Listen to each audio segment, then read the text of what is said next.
Yo, yo, let me see if we are live.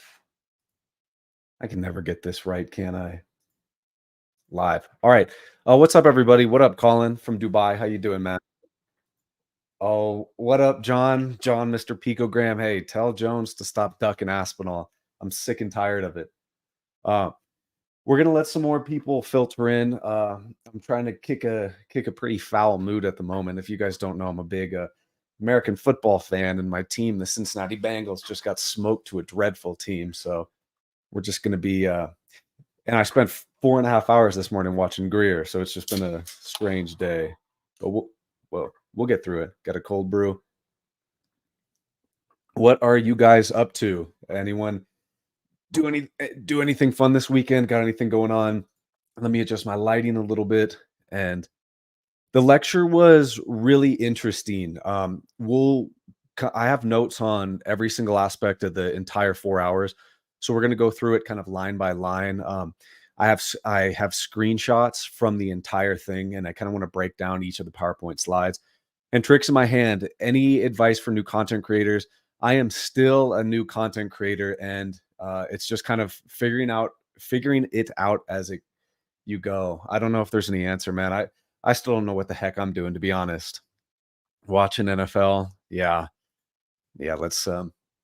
I hate the sport. I hate football, but I'll be watching next week. What up, Alexander? How you doing, man? Jones will never fight. I know, and he's ducking him because John Jones knows he'd get smoked and knocked out in the first. You went to a 7-hour general assembly of a political party and got an award. Hey, that's awesome, man. For what subject were you presenting? Or that's really cool. Greetings from Germany. Hey, what's up, man? I've only been to Frankfurt in Germany, and I loved it.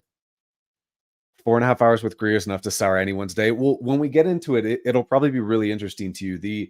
The presentation was split up into halves. So the first half of the webinar was talking all about the black programs, black sites that Greer wanted to discuss, and the entire second half was about kind of new age stuff, consciousness, and so forth. But we got all the slides. We'll go through everything soon. 10K. I hope so. Gluten, you got the flu, dude? What happened? I feel like this is my friend Gluten. I feel like you're ill just about every week. So I don't, I hope you're all right. Doing great. Love your deep dives. Thank you. I appreciate that. We got one coming out soon this week, very soon. Hello from Canada. What's up, dude? What part of Canada? 2 lives. I did. I promised everybody we'd be doing 1 live a week. And I intend to keep that promise. Just a general member until that's awesome. And you're from Iceland, correct? I love it. The wilder side. What's up, dude? Hello from Dubai. Event Horizon. What's up? If you guys don't know Event Horizon, this is John Michael Gaudier and his wonderful producer, Ross. I'm sure you guys know about John's channel and the Event Horizon podcast. Both of these men are excellent individuals, and I can't wait to be talking about them more in the future. If you guys don't know Event Horizon, go watch any episode. Any of John Michael Gaudier's videos on the Fermi paradox are instant classics, and I highly recommend them. John is a huge inspiration for my channel in terms of just how he treats every video almost like a research paper. Doesn't have any BS, kind of just the facts approach. Not really slick editing to kind of trick people with clickbait or anything like that, but just stick straight to discussing a topic. I love John Michael Gaudier. All right. Living in Malta near the border, British Columbia. That's awesome. I love it. In the private party. That's awesome, man. Congrats. Originally from Arkansas, living in Malta. Oh, thank you so much, Roddle. I know you. I really appreciate it. Skip the matinee. What were you seeing? Alien? Beetlejuice? I don't know what else is out at the moment. Event Horizon does rock. John Michael Gaudier rocks. Absolutely is awesome. 6 a.m. or where are you? Are you in Asia or Hawaii? I was trying to do this one a little bit earlier so we could get some of the EU fellers in, especially because this program had to do with London. Thank you, Ross and John. I will talk to you guys soon. I appreciate that, man. Really appreciate it. Have I ever seen Janet YouTube channel? It's very interesting, clear footage of UAPs. I've heard of the channel, but I haven't sat through and watched a ton of the videos. I will have to, though. There's just so much to kind of analyze lately without even touching footage. And, recently I talked to John and Ross from Event Horizon, And that's something that, all of us kind of are on the same page on. A lot of the times footage, it's kind of useful for or useless for kind of furthering the conversation. Um, right. And Ross, thanks, Ross. I appreciate that, man. Thank you very much. Much love. Thank you for the support. It's awesome. Greetings from the UK. Yes. Okay, perfect. I wanted some of my friends from across the pond in here. That's wonderful. Um, can you do a video where you analyze Green Street and other skeptics' claims? Absolutely, I'd love to. Green Street's a strange one. There's something that makes me irrationally angry whenever I see a tweet of his because I know it has a 8 out of 10 uh, 8 out of 10 probability of containing the words alien space monster or spooky aliens or something like that. So just that sounds great. Green Street, maybe a little bit more Sean Kirkpatrick work, I think would be excellent. Absolutely. Way to kick off the week. Thank you, Django. My dog's name is Django. Well, my mom's dog's name is Django. Nice to see you, new subscriber. Thank you very much, man. I really appreciate that. First video, drop if you when you get it, feel free to drop the link to me and I'd love to watch it. So how about we get started with the yes, Green Street does have DoD ties. He does. So, oh, Norway, Oslo here, man. I was just in Oslo last September. My girlfriend is Norwegian. I loved it. I loved it. I can get the link. Yes, please, brother. So let's start with Stephen Greer's event. This wasn't nearly as publicized as something like the 2023 National Press Club event. I'm not exactly sure why. I know Greer put a lot of effort into kind of getting a lot of attention towards that. This was done in London. A bit strange as there were different tiers to kind of witness the event. The webinar itself was $50. It was really weird, but there was also a $75 in-person ticket to go see Shino. If you're watching that, let me hear how it was. And then you could pay $1,500 for a meet and greet with Steven Greer, like a dinner, because the way the event went from 3 to 7 o'clock London time was Steven Greer's lecture and webinar, he says, and workshop. There was no workshop. There was no worksheets, but this was split into two distinct halves, as I'll kind of get to. After that, there was a dinner with Steven Greer and then a premiere of The Lost Century, Steven Greer's newest documentary. I think that is free to stream on like Peacock maybe, or it's free to stream on some service. I recommend watching it. I know it features a lot of artwork by Michael Schratt, and I really respect Michael Schratt and love his work. And I still do think any of Greer's work is worth watching and then kind of analyzing and dissecting from there. Let's get through these. Do you think Steven Greer tries to bring forth any actual whistleblowers? In this event, no. He only talks about mostly whistleblowers we know. In fact, Steven Greer had himself a viewing of UFO witness list and decided to reiterate some of that. But I think right now he's on the warpath of trying to kind of to identify these black operation sites, two of which he mentioned in the video. And we'll go through those. I'll pull up the exact, actually 3 of them he mentioned in the video. I got exact coordinates to all of them. So we'll kind of go through there and keep going. Gluten, some swag would be legit. I would like that. I'd like to do some black stuff with some just stitched logos on there. It's free on Rumble. It's free on Rumble. So I recommend watching that. I recommend watching Unacknowledged. Just anything by Greer is worth a watch. The production value on his documentaries are generally very high. And it's still good to, yeah, cult leader.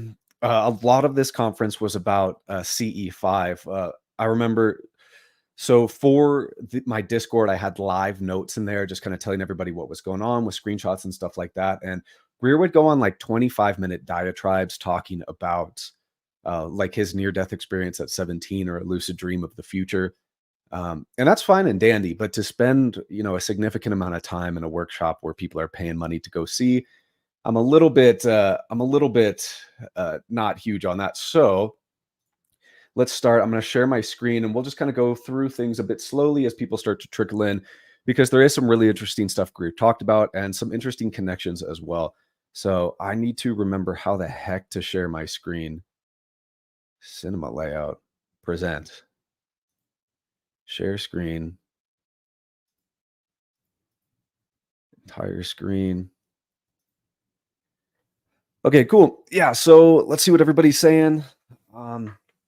Greer, yes, exactly. Greer should not be ignored, although he is controversial. For anyone saying, please try CE5, You want to understand it? I would like to understand it. I still have not tried CE5. Greer says he has tutorials on how to do such a thing, but it's why not explore it and then kind of come up with a conclusion there.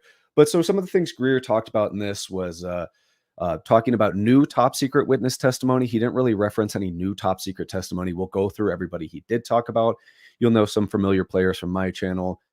He references Michael Herrera. He references TB, which I thought was in somewhat of strange taste. He mentions MS. He mentions witness TE or ET. I can't remember in which direction in the Disclosure Project archives. It's 10892, the guy who discussed fake abductions and programmable life forms. We'll kind of touch into. Besides that, Greer posts 2 images of black sites he visited from last year. Neither of these images he posted are from his actual visit. One of them is from Google Earth. Another one is a ripoff of one of my images, which was kind of funny to see. Meetings between Dr. Greer and key members of Congress. We have a couple notes on that. So let's start going through things. So I have screenshots of every single slide that Greer had. I'm just going to get all these. We'll go one by one. Sorry. What the heck? My bad, guys. Okay. Yeah. So for Greer's first, he gave a little kind of preamble when he was talking about serious disclosure and so forth.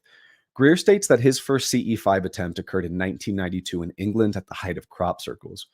Greer claimed that his initial CE5 event led to a crop circle that inspired his CE5 logo, which is this. So Greer stated that he summoned a UAP craft. This crop circle with this design appeared, and then he saw a large saucer-like design in a field. That was new to me. I know Greer kind of states that since he was like 18, he even said this in the presentation, that he had kind of figured out how the universe works, which I find a little bit egotistical. I'm not going to lie. Even if CE5 has some real practices to it, I don't think it's very humble to state you understand how the universe works as a 17-year-old man. But this is how kind of serious disclosure and so forth came to be. So his initial slide, some of the points he wanted to talk about were he approached this sort of webinar as kind of like a kindergarten level briefing for individuals. He kept saying in the first couple of slides that, whoever watches this, it's going to absolutely blow your mind. Like, you're going to be crying when you leave this. You're not going to really be able to understand what you just saw.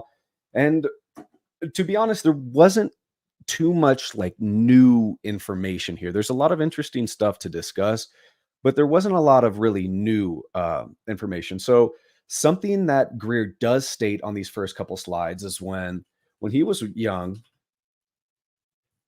a gatekeeper to the program who tried to kind of not really buy Greer off, but intimidated Greer. So Greer said that Major Albert Stubblebine was this individual. Stubblebine is mentioned multiple times in the witness list. So,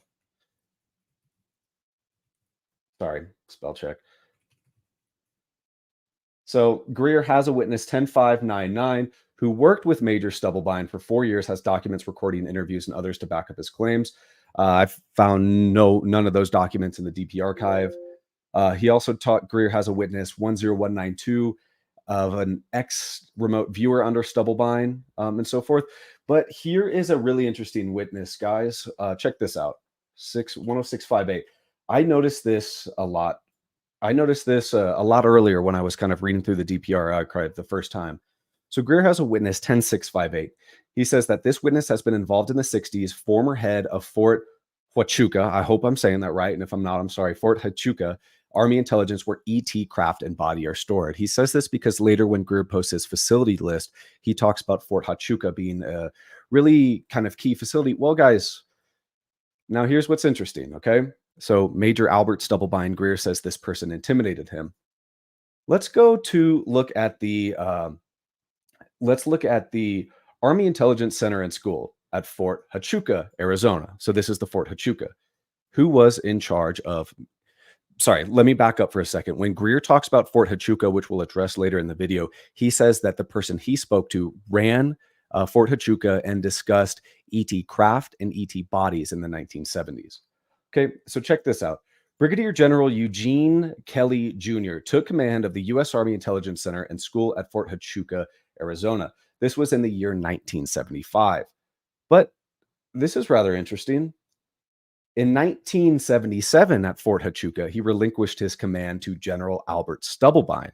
So Stubblebine could very well be this witness right here, 10658, somebody who has been involved with the 60s, former head of Fort Huachuca Army Intelligence, where E.T. Crafton bodies are stored. When later in the video, we'll talk about Greer referencing a source at Fort Huachuca who worked there in the 70s who talked about E.T. Crafton bodies. But this is also somewhat at odds with Greer's original statement that Stubblebine specifically tried to intimidate him. But I would have a high bet here that this is probably General Albert Stubblebine. So Greer states he was approached by insiders when he was in his 30s. He labeled these guys as white hats or good guys or blue team, as we'll discuss earlier. If you remember from the Majestic video, kind of blue team, red team, these are often labeled to be UFO crash retrieval operators. So don't get that confused as we talk about blue team guys. These are going to be guys that Greer states are black program insiders who are kind of good guys who want the truth to come out. These people, Greer states, were sent to him because top brass in the Pentagon weren't read into the UFO situation. Greer makes a direct mention to briefing Admiral Thomas Wilson, which of course is now really interesting with Eric Davis confirming the Wilson Davis notes. But he also talks about him briefing the CIA director in the early 90s. And I know this is a contentious point about Greer briefing the CIA director. I believe he states he sat down and briefed the director. I believe the counter argument to that is Greer just blasted out an email to the CIA director who just kind of read it and threw it in the bin. So I'm not sure if that conversation has advanced very much. Stubblebine died in 2017. Yeah. He's no longer with us, so he can't be contacted here. And Greer says a lot of this kind of contact about good guys, white hats, blue team in the who contacted him wanting to kind of restore oversight to black programs was under the Clinton administration. So this for me is a new line of research to head down, kind of what went on under the Clinton administration. So let's go on to slide 2. Sorry, wrong window. Let's go on to slide 2. Here, Greer talks about how, if you guys remember the 2001 disclosure briefing document, I highly recommend it. Let me pull it up. If you guys have never read this document, it is brilliant. It's Greer's best piece of work, and I will always stand by that. This is fantastic. But Greer states he was asked to make his disclosure briefing document in order to brief Senate intelligence and the armed services staff. So this would have been in the early, mid to late 90s. Greer states he was contacted by the most senior person, a staffer Senate of the Gang of Eight. And this member of the Gang of Eight and his senior staffer kind of knocked on the doors internally in the Department of Defense and the Pentagon, but were denied.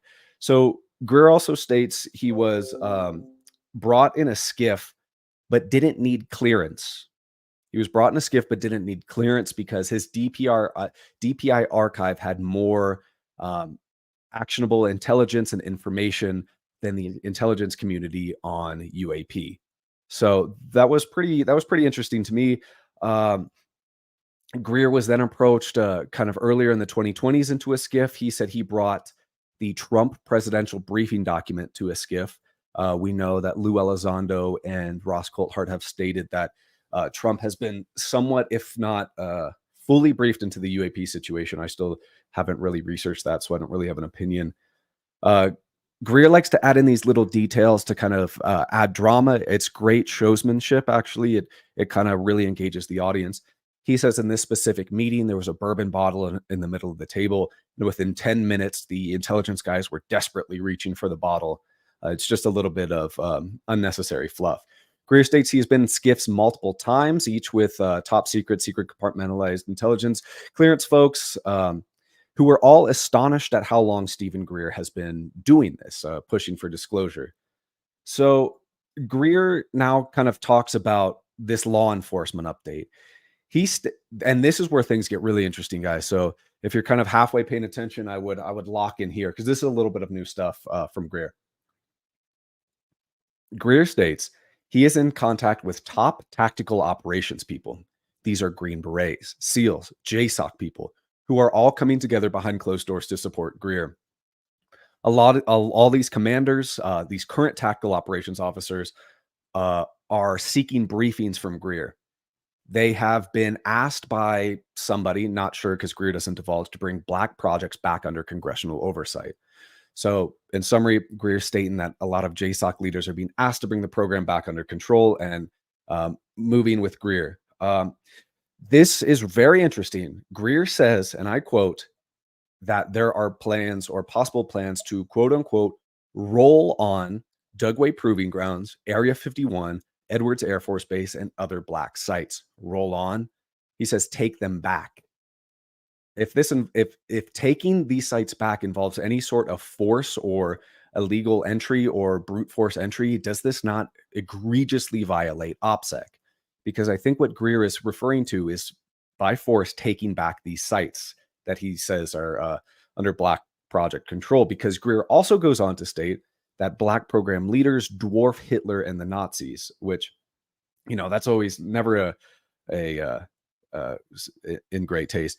Yes, he has mentioned this before on kind of podcast before about forcibly entering these sites, but I don't think he's fully pieced everything together with kind of who he's talking to in order to do that. But I could absolutely be wrong. For the SAP whistleblower protection, Greer has been talking about since June 2024. Greer has been tasked and with others for providing OPSEC for whistleblowers. 762 of these, according to Greer. These cover for all firsthand individuals, according to Greer, people who were there when craft were shot down, reverse engineered, etc. The program is operational for U.S. whistleblowers only. With his show in, I could be wrong. I very well could be wrong. We're talking about Greer's project today, his speech in London, his event there. There was a webinar. There was an kind of in-person show. I bought the pay-per-view. So we're talking about that. Florian, thank you very much. I really appreciate that. Thank you very much. He might have talked about it on Sean Ryan. He might have. I got to listen to that again. But yeah, Greer does suck at OPSEC, something we'll continue to talk about today. So yeah, so this program, Greer states, is for U.S. whistleblowers only. He's trying to get something set up in the UK. He basically asks for funding and backing there. And this is a special access program to protect firsthand whistleblowers from presumably threats on their life. Greer talks about deep cover defectors, and he addresses this in parallel to catastrophic disclosure. He states there's a group currently with performing operations within Black projects who are trapped within the system. Greer states he's trying to work with these people to kind of, bring these Black operations back under congressional oversight or possibly roll on them if that needs be. Greer also goes on to talk about how after his viewing of a dumb entrance, which we'll talk about soon, he was almost killed. This is a gross exaggeration. He fell off his bike. So yeah. So sorry, let me get through a couple comments here. Let's see. Greer sucks at OPSEC. Got my PC admitting I'd like to see that if you would like to post that as well. Lazar was used for soft disclosure, get the attention of Harry Reid. He was 23 and an eccentric. Interesting. Yes, I have. That's also great. I think that's kind of making the news rounds of late. Very interesting. So Greer likes to state that 90% of what is known in ufology is disinformation. He states he has the 10% that is considered real information. Included in the 90%, this is a slide from the presentation, is that we don't have man-made UFOs. This is a point I have really sort of changed my position on in the past few months. The alien threat, interdimensional phenomena, which is weird because Greer will later on in the second half of this presentation talk about interdimensional phenomena. ETs are demons, abductions, weapons in space. When the truth, and we'll kind of get into this in the second half as well, is really kind of new age woo stuff. If you guys know what that is, about kind of raising consciousness, vibrations, stuff like that. Peaceful CE5 contact, enlightenment, universal peace. And I'm not saying there's nothing to that. I just think I always think it's interesting when people claim to have all the answers. When Greer says that 90% of what's known in ufology is disinformation, but his 10% is the true information. Um, Greer talks about DPI archive. He says that it will take years for people to sift through all the information. That's just demonstrably untrue. We can sift through the info here. Of course, we have 13 sections here. Greer says he has a 14th session here uh, that he can't wait to talk about and post on the site. So I'm really excited to see that. Ort, thank you so much. I really appreciate that. Starbucks is extremely, extremely expensive. Consciousness is the key to all of this. I absolutely agree. There's much of kind of human cognition, human consciousness in terms of the UAP phenomena. I just find it a little bit strange when Greer says that he is the one who holds 10% of the true information.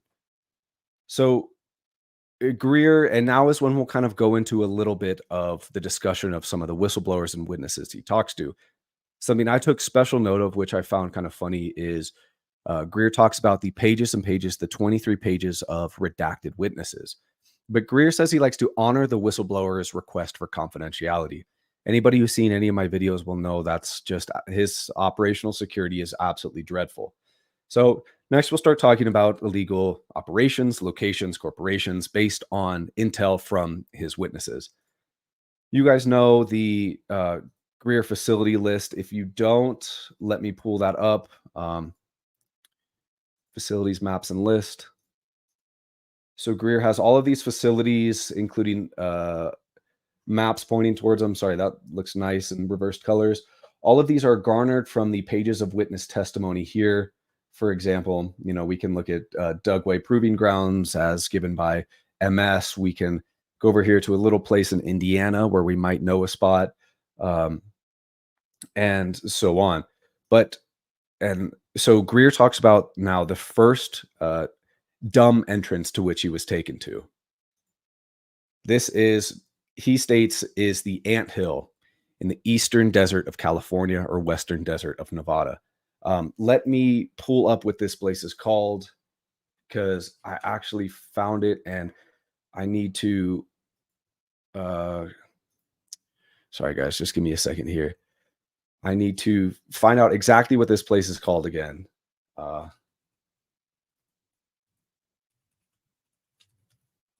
So I can get you guys exact locations.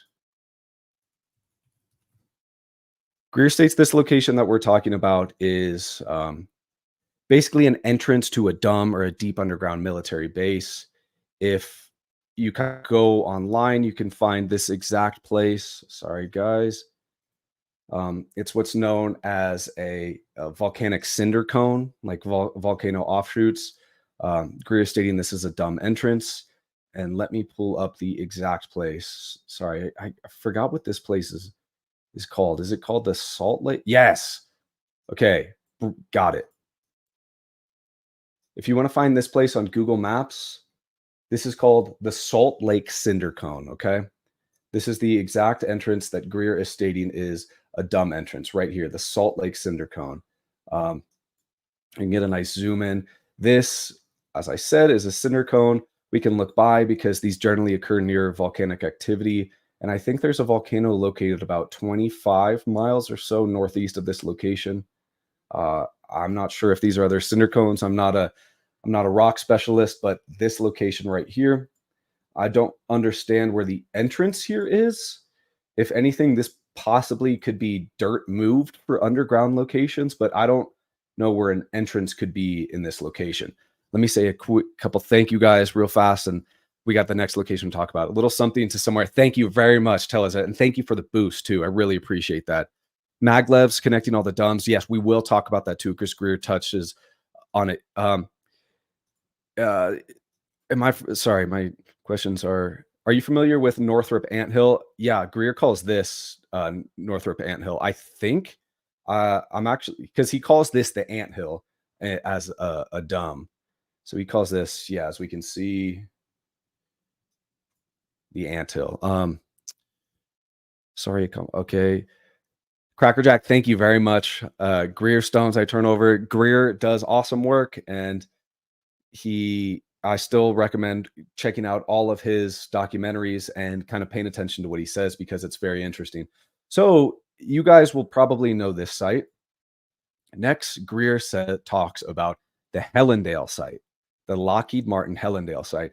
Now, what's really interesting here, guys, is let's get back to the DPI archive. So if we go to UFO kind of secret related facilities, top priority documents, and so forth, with some photos of stuff, Hellendale location, there used to be multiple images on here. So I'm not quite sure why Hellendale was taken off of the DPI archive. And I can also state for a fact that within the presentation today, Greer didn't mention Hellendale. So I don't know I really don't understand what the play here was. I don't know who this is attempting to kind of confuse or fool, especially because people in my Discord, as I post this live, there was a user, this really smart guy, his name's Rectified. He said immediately, hey, this is Hellendale. And I'm sure multiple people recognize it as well. So within the presentation, Greer stated that, or he didn't say the name Hellendale, and the images of Hellendale have been stripped off the DPI archive. But Greer states that this director of black operations took him to this Hellendale site. He says that this Hellendale plant is a staging ground for electrogravitic ARV, or alien reproduction vehicle. I'll be saying ARV the rest of the time. The diamonds here on the runway, Greer states, are for using kind of scalar technologies.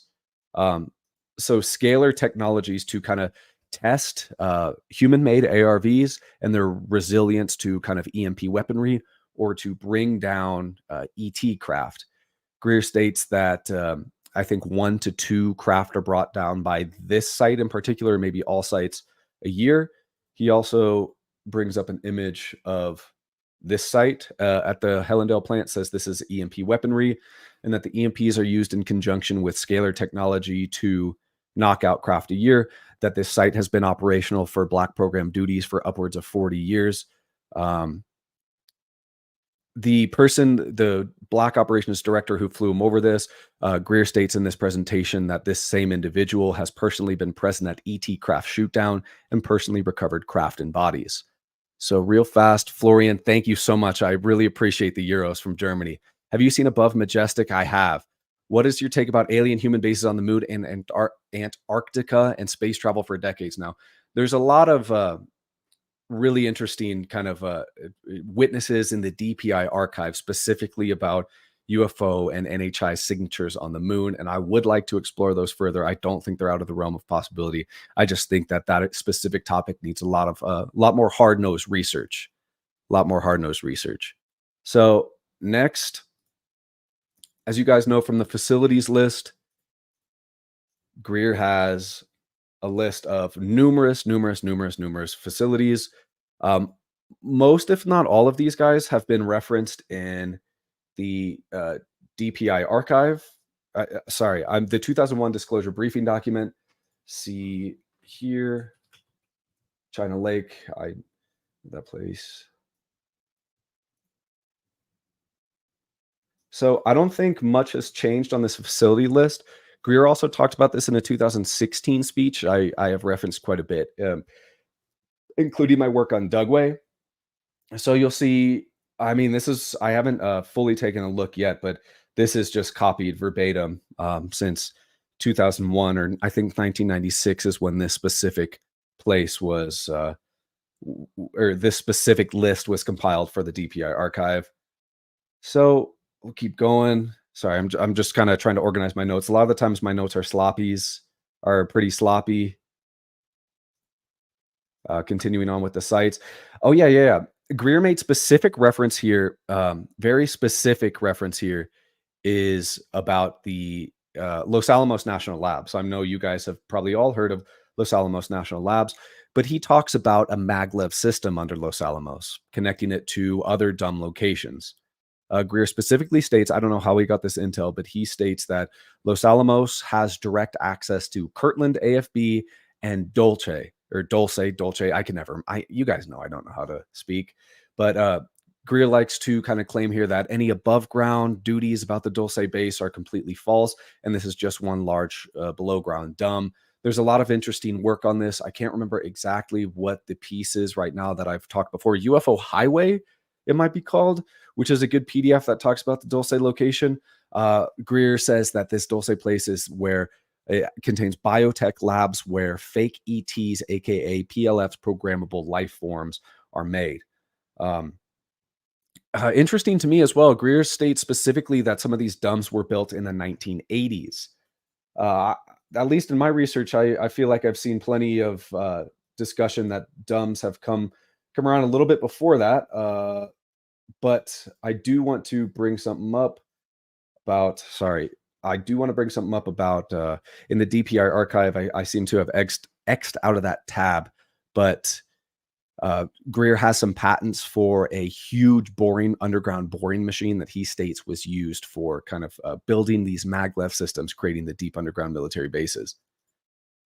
Yes, it is. This is Jack Hermanson's gym. I love repping this gym. Awesome gym. Okay, we'll keep going here. And now at this time, because Greer has multiple pages, he talks about in terms of underground bases that we already have listed on that primary site. Sorry, trying to pull this up.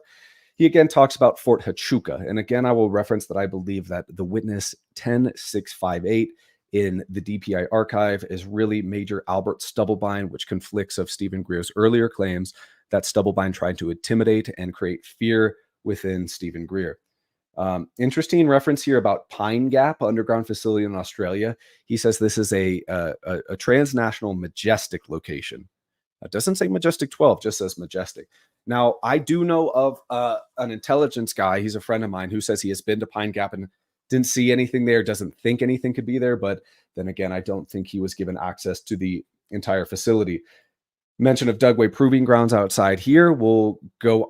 Okay, so when I interviewed MS, I think I gave very vague directions to the entrance that he claimed was for the Dugway Dam. I just said it was near German Village in Utah. Greer gives, in fact, he gives my pin for this place. So I can give you guys that exact location too. And because Greer has kind of violated this OPSEC here. Greer talks about UFO related facilities and companies here. I don't think anything really new is going to stand out here. He adds kind of he has talked about this in his 2016 briefing. I think this is what he added, that SAIC is a crown jewel here, because in this same presentation, he mentions, he also mentions, I talked about her in my NSWC video with RA about the testimony of Denise McKenzie, a former SAIC employee who would talk about receiving large contracts with nothing actually on the books. So next we move on to a witness I actually hadn't seen, and this is going to be pretty interesting. So Greer talks about Project Mannequin in 1997, a top secret underground based genetic engineering PLFs, please in Peasmore, UK, under witness BK.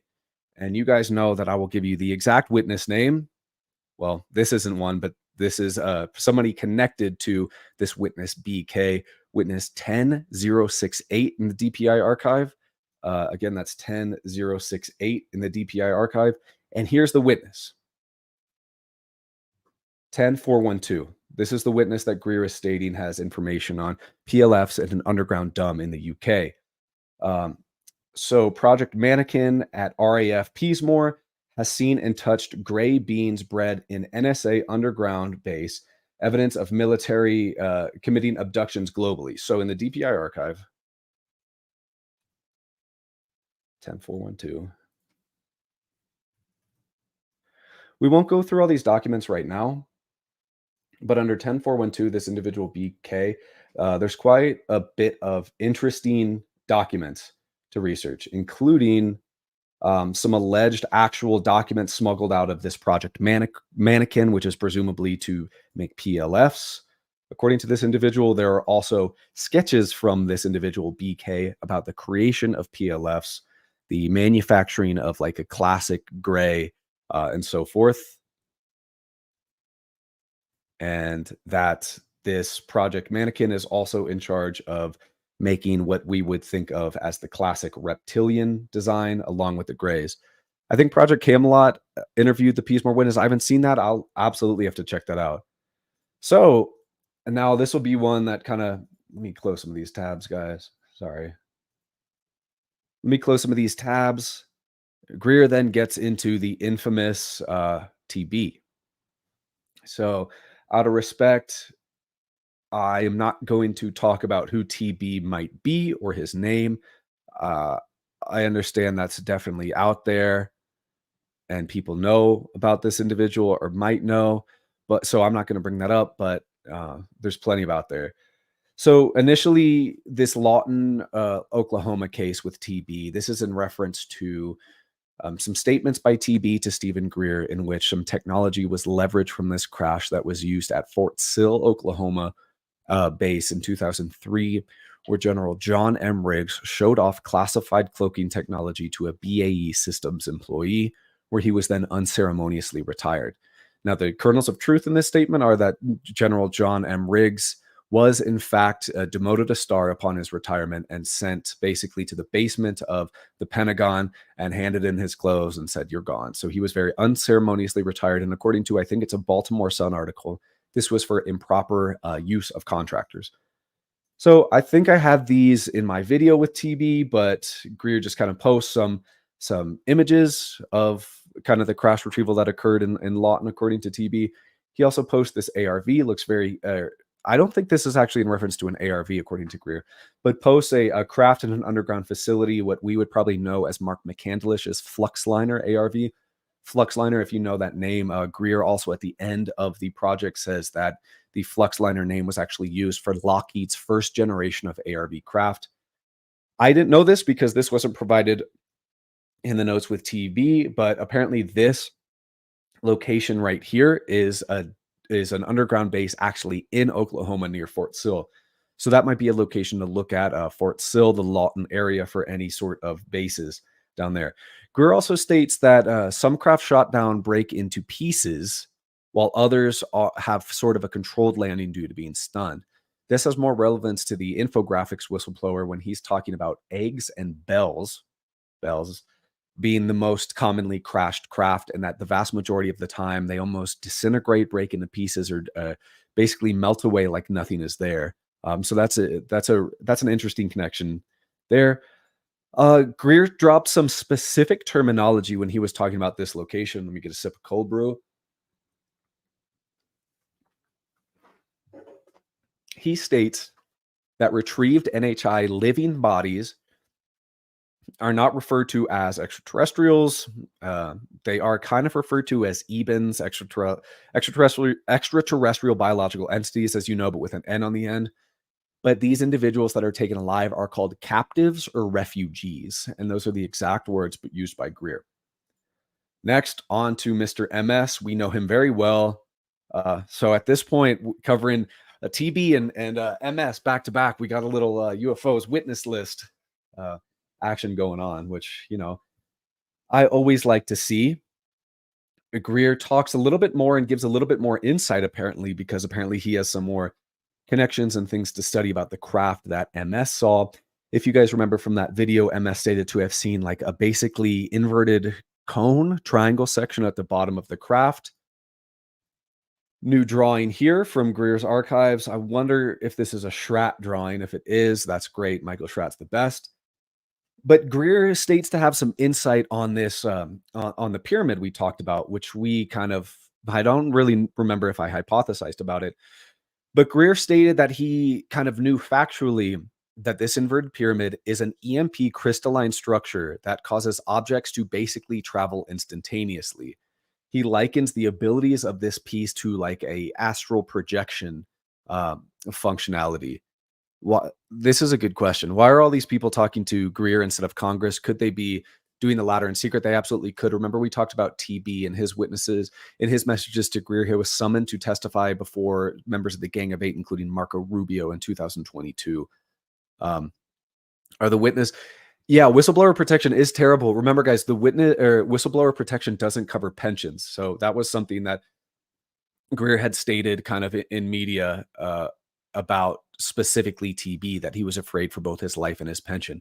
So even with these whistleblower acts, your pension is not covered. And a lot of these guys with families and stuff, this is presumably what they're worried about. Okay, MS Dugway render. We know this from the video. Uh, we know this from the video. Greer posts some images. These look a little familiar to me. But so let's go to the exact entrance. German Village in, am I going to Utah? I don't know if I'm going to Utah. Hold on, before I get to that, Greer posts an untitled place mark, changing the colors of a mark. That could only be me. But so Greer posted this on the DPI archive. Okay, I'm just going to show that once again in his recent updates.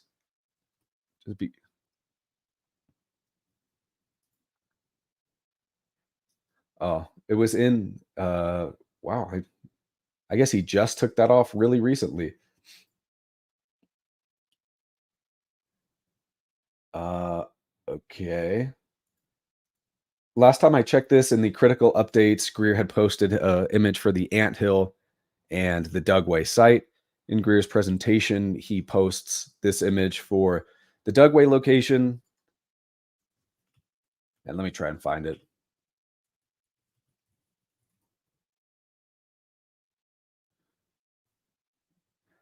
Dugway German Village.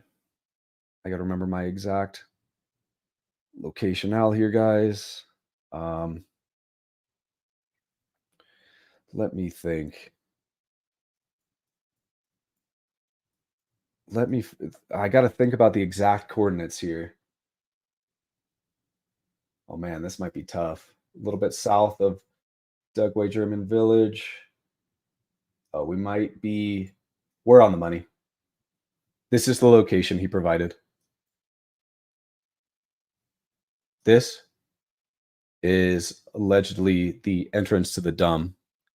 Right here, according to what Greer posted in his September 8th, 2024 London press conference, right just a bit northwest of Dugway German Village.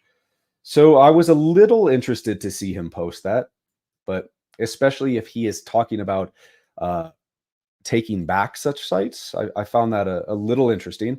But now we can talk a little bit about a witness we talked about a little bit last week in the Greer archive about programmable life forms and so forth. This is witness TE. If you want to follow along in the DPI archive, you can search witness 10892. Again, that's 10892 and find relevant documents. German Village. Where is German Village? Just search Dugway German Village. Right here.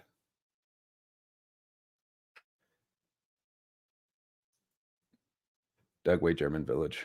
Just a little bit northwest of this location.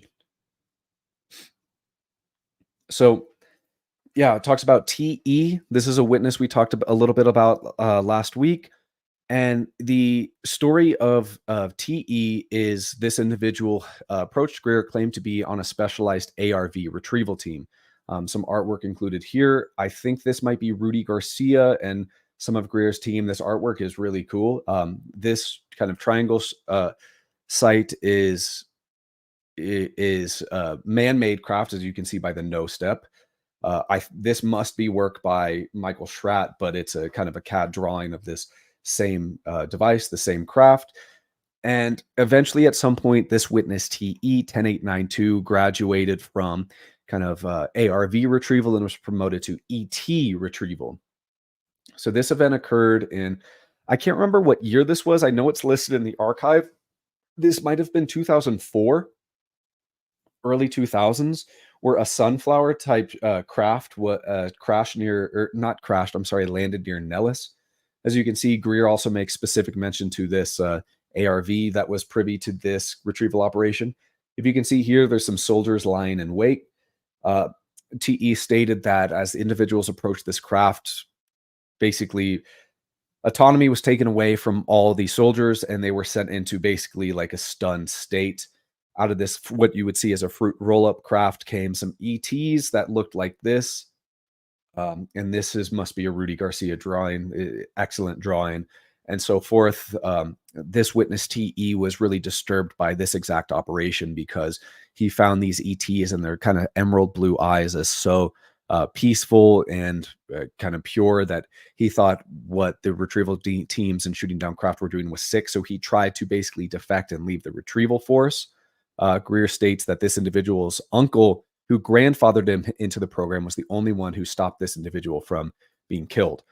Upon his release, TE was targeted with a fake abduction where he was approached by these creatures and basically took brute force to them and found circuitry and so forth within. So next we'll go to the next witness talked about. Some of you guys might know this person, some of you might not. I have actually been trying to get in contact with Shannon Lee for a while.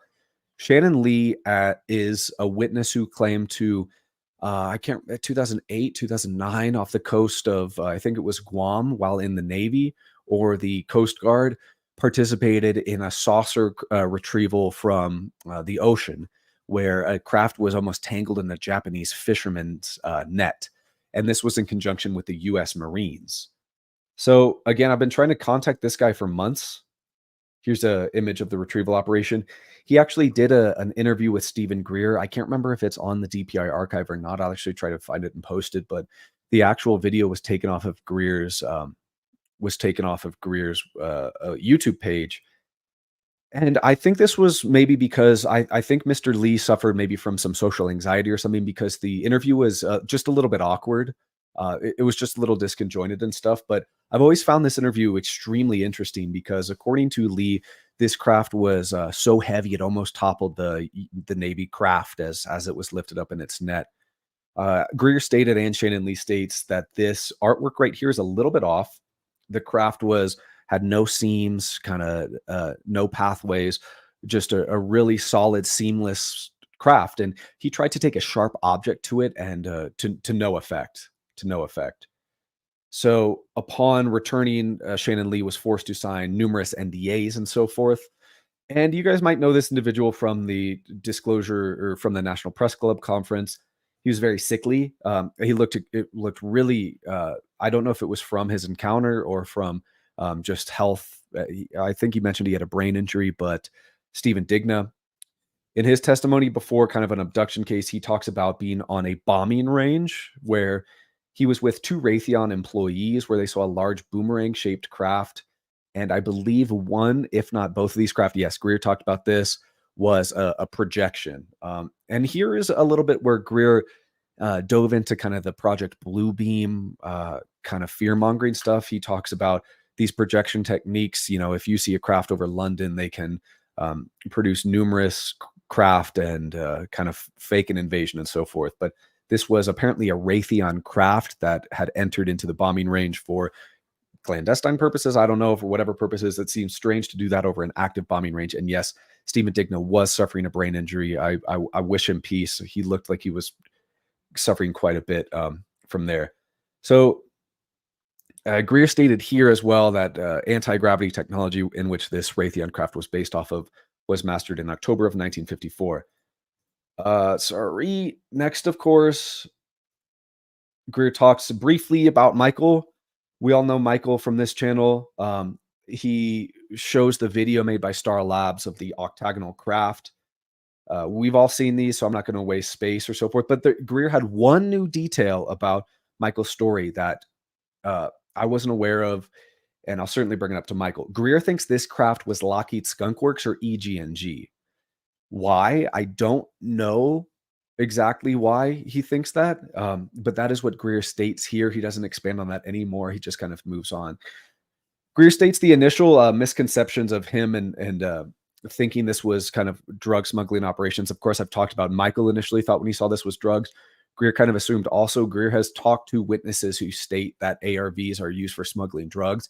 One of these witnesses, I think his files were removed from the DPI archive. I think it was witness. I'll look this up. Let me see if I got it right. Yes, 10329 right here in the DPI archive. I think his files were taken down, but witness 10329 right here Worked in deep black projects, has knowledge of advanced craft and connections to drug running. Knows of two sites near Nashville, Tennessee, where craft have been seen landing. Same locations were used by the CIA slash 160th. That's an Air Force division. Locations are private airstrip and another in a valley between mountains. So I've talked a little bit to this person. I will talk to them again. And, if there's some interesting stories to make, I will absolutely make them. Real quick, Scallions, I love you. Thank you so much for your support. I really, really, really appreciate it. Really appreciate it. Uh, yeah, here kind of with most of these stories, guys, Greer will talk about the witness, he'll talk about what's going on, and then kind of round it back to himself. Like Greer was talking about Michael and then states that after the 2023 NPC that his YouTube was hacked and demonetized. And uh that just wasn't a necessary addition to me. But Greer then talks what I talked about in my interview with Michael, that the insider who spoke to Michael was at the NPC 2023. An exact quote from Greer that this insider said to him, quote, "That is worse than your Marine guy thinks it is," end quote. And you guys know I like those quote end quotes. This individual, the insider that Michael has spoken to, claimed to have been part of this operation.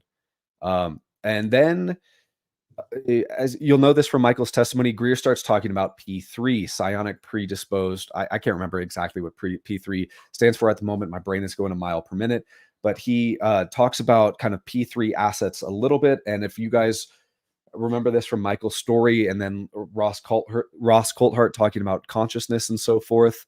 But these individuals are basically used to interact with ET craft, recovered craft, or I think in some cases, as Greer likes to state, kind of lore craft in.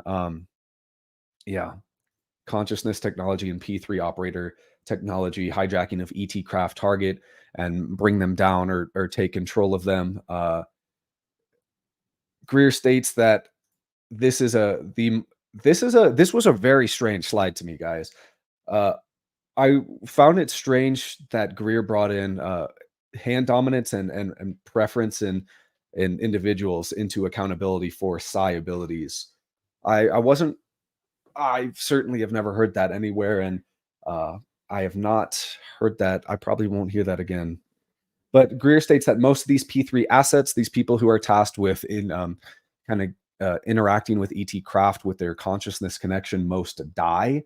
Those who cannot do the work are used as forced laborers and maintenance inside the facilities. And some are now defecting to Disclosure Project. I would like to hear a little bit more about that. And at this time, Greer mentioned a base in the Chihuahua Desert used to house P3s. This is a reference to the Sentinels of Ethers, uh, kind of Doppser play written by Michael, or ghost written by Michael's insider that he's contacted, which talks about, we talked about this all last week, 2004. What we can now assume is a Lockheed Martin recovery team wiping out a JSOC team. The difference is in Sentinels of Ether, it involves trafficking P3 assets. In John Stewart's source, it involves tracking it down to craft. So then Greer went for quite a while on a story about a dream he had when he was around 18 and knew the structures of the cosmos. This was a while kind of leading after discussing Michael and P3s.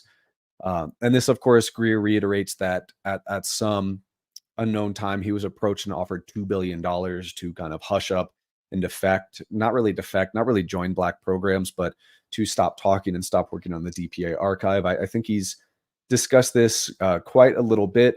Of course, at this time, this is obviously very powerful for Greer. He got pretty emotional at this time, and I can understand that, especially working on such kind of huge stuff in his life. He spent so much time doing this. But sometimes I have trouble separating, maybe some of this stuff is sympathy plays for Greer when he talks about himself so much, kind of getting emotional about that. But who knows? Who knows? So at this point, we had an intermission. I think it was about 30 minutes. And when we come back from the break, most things were focused on kind of consciousness and so forth. So Greer kind of breaks down what he states is the UFO phenomenon. It's broke down between ET, interdimensional beings, and classified black programs, USAPs, and basically human reverse engineered technology.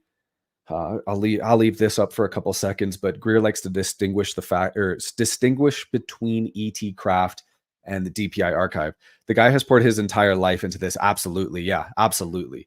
Greer has put decades. Stubblebine was the one who offered him 2 billion. Has he said that before? I might just be missing out. Actually, that's interesting. For some reason, it doesn't. Is there a link that's not working? Tell us it. If there's a link that's not working, I thought this was really interesting here, guys. Look under the classified, unacknowledged special access programs. You'll see holographic man-made beings from thought forms. Now, if you guys know anything about like I can't even think to where this practice begins, but tulpas, like thought forms that manifest conscious beings. I'm just that's a lot. That's a huge thing to put into a PowerPoint without really expanding on it further, especially saying that Lockheed Skunk Works essentially manifests tulpas. So, um, yeah, so Greer talks about that both the extraterrestrial and ultra-dimensional hypothesis of non-human intelligence is true, that both of these exist on our planet. They're just differentiated. Most of what we can see as physical craft are in fact ET or ARV, alien reproduction vehicles, human-made. And Greer states that the vast majority of sightings of UFO, especially in today's age, are actually ARV technology, human-made technology, and not real kind of ET craft. A lot of the ultra terrestrial stuff is kind of what you hear a little bit more about attached with Wu and the phenomena, kind of floating orbs, the poltergeist phenomena, and so forth. A lot of this talk kind of dove into a little bit more of the kind of Wu stuff, discussing a lot of physics talk with quantum thrown in here and there to kind of make things sound a little bit more mysterious. Greer referenced the show Stranger Things as a description of summoning ultra terrestrial beings.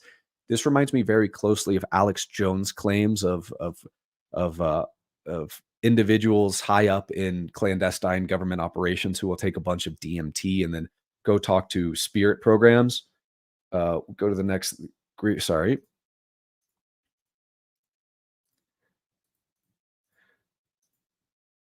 During this time, Greer kind of started to really get into kind of the consciousness aspect of UAP. A lot of talk about kind of new age concepts like light beings and stuff.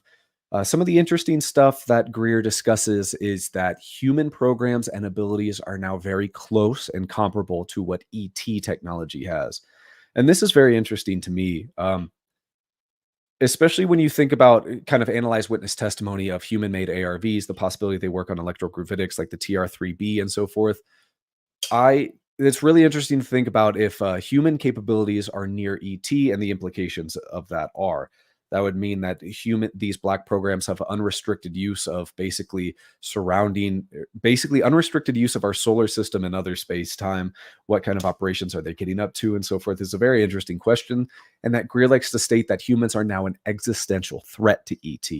Part of this is because Greer states the technologies ET extraterrestrials use are non-local. A lot of these technologies require a craft being or technology to basically remove itself from 3D space-time, enter folds between dimensional space, and pop up elsewhere. And we'll talk about that a little bit more in a second. Yeah, the holographic consciousness universe. This stuff, at least, I know this interests a lot of people. That's why, of course, I'll put it up here. It's not as big as my focus. You guys know it's reverse engineering and crash retrieval. So I might be a little not as knowledgeable on this topic here. So if I sound ignorant or I'm just kind of skipping through stuff that you find really interesting, that's my bad. I'm just not as well versed on such topics. Quickly, Greer really kind of leaned into remote view. Sorry, wrong tab. Greer really leaned into remote viewing at this point and went on for a couple minutes about how he himself can levitate. Um, that was that I think is a bit of a stretch for me in terms of saying you can levitate and so forth. I don't really see how that fits into this discussion, even when speaking about consciousness and so forth. But we'll keep going because I want to get to Greer posted what he thinks of as his own Kardashev scale, guys. So you guys know the Kardashev scale. It's a ranking of basically civilizations throughout the cosmos. Humanity is what's known as like a level like zero point 0.7 on the Kardashev scale. The level 1 Kardashev scale is able to harness the entire energy output of its host planet. A type 2 Kardashev scale is able to harness the total energy output of its host sun. And the level 3 Kardashev civilization is able to harness the entire energy output of its home galaxy. And there are kind of more expansions on this and different breakdowns. But Greer states that current human civilization is consumed by war, it's very primitive environmental technologies, and it's plagued by extinction level events. A global peaceful civilization, and I think this is Greer's ultimate goal to lead us towards, especially when you look at the Lost Century, his next video, in which he really pushes for kind of the utilization of 0 point energy and technologies that have been obfuscated and hidden with ET reverse engineering. I'm just laughing at Mr. Mosili's comment. We're zero. It yeah, that's funny to me. And I think this is a great point by Kai. Greer magically assumes that humans are going to magically start loving each other, and if we know NHI and advanced technology is real, yes, I disagree. I think a lot of that is he rests that on claims of like Ronald Reagan in his speech, where he says, I can't think of how fast humanity would come together if we faced like an alien threat and so forth. I agree. I don't think that can be utilized to solely bring humanity together. But a permanent peace civilization develops transdimensional technologies. When you read that transdimensional technologies, just know that that's what I discussed when Greer says that a lot of these ET technologies are non-local, that they require the utilizer of the technology to basically leave our current space-time, travel through dimensional folds, re-engage at another point of space-time. The pursuit of science and consciousness. Okay, we can go to, but the weird thing about this, guys, is Greer only posted two two of four of these slides. Greer says there's 4 levels of civilization. He only posted 2 slides. You can see 2 of 4 here. He only posted the slide before in this one. So that was pretty funny to me. The level 3, an interstellar civilization cleared to travel to other star systems. However, if humans have ability similar to ET now, could we not feasibly travel to other star systems as well? Development of widespread establishment of science of consciousness, pursuit of higher states of consciousness, early integration into other interstellar civilizations. I do think the pursuit of consciousness needs to be integrated into a kind of a level 0 current human civilization as well. I think consciousness study is integral to the human experience, especially how it relates to UAP technology. That is not something that should be overlooked. It's still a concept that can be quite unfamiliar with and quite uncomfortable with sometimes, as it's still really new to me. Concepts like P3, concepts like remote viewing, consciousness studies, still very new to that subject. So if I'm ever ignorant towards it, that's why I'm still learning. A level 4 cosmic consciousness civilization, above 1% of something. Senior ambassadors are enlightened in cosmic consciousness, contact with other advanced civilizations. However, wouldn't a level 3 interstellar civilization be able to do the same? But according to this same log, if a cosmic consciousness civilization can provide guidance to emerging civilizations, would a level 0 civilization such as humanity not be an emerging civilization? Or would we need to be a level 1 or 2, a global peaceful civilization to receive contact? And level 5, part of the senior interstellar collective. My question to Greer is, where is he getting this information? What is he basing this off of? I would really like to know, because it's really interesting to me. Of enlightenment, widespread and accelerated experience, or an innate situs. I don't know what that word means. I'm sorry, guys. Technology, parallel states of consciousness. So Greer talks about some CE5 stuff now, and he posted a lot of images. Most were just kind of vague shapes, not much to them. He posted 2 images. Sorry, wrong. He posted 2 images where actual forms can be seen from CE5 contact. I took a special note of right here, but I need to shout out a dude in my Discord right when I posted this. The same gentleman rectified. He posted Let me pull this up. This image right here on the right, Rectified posted that this was actually a sighting in Twitter in Chile, citing on Twitter in Chile. And as far as Rectify knows, Greer is not associated with this sighting at all. So why post this if it's not yours, man? Most of Greer's photos, you can see a lot of CE5 stuff on the DPI archive. The vast majority of them are lights in the sky. Um, I'm not totally closed off to CE5. I just haven't seen evidence for it, especially when it comes to the images. It's just sort of really vague light forms. So of course there's not much I can kind of study off of that, but I'd like to see more. So interesting to me. I'm sure you guys have all heard of a lot of the stuff that Jason Sands has been talking about, that John Ramirez talked about, that Lou has talked about, that that Jeremy Corbell and George Knapp kind of like to dangle in front of you a date, a deadline, right? When I say that, most people probably think of 2027 as a sort of deadline. I think it's associated with Jason Sands. He states he overheard communications between NHI and humans, or NHI and NHI, saying they want their stuff back. Greer made specific mention of the time frame 2025 to 2030. Quote, "If we haven't corrected this problem, it will be corrected for us." Greer states this is the worst case scenario, that our mastery of ET technologies are a threat due to the fact these are non-local technologies. Our harnessing and misuse of these technologies are affecting other solar systems. And fixing this thing for us would be a correction to protect other worlds, life on Earth, and life elsewhere. And that statement is kind of where Greer left the event. Of course, then there was an ovation and everybody clapped and left. So that was the entire Greer catalog of his show today in London. And now that that's over, we can go through kind of if you have questions about the event, questions about anything, let's go through them. We'll talk about the whole thing. If there's anything that stood out to you, we'll go through one by one. And you guys know how I do. If there's any question, I will absolutely answer it. So we'll start going through those. Whoa, this is really overlit. How about that? It's really overlit. Sorry about that, guys. I don't know if that's better. So let's see.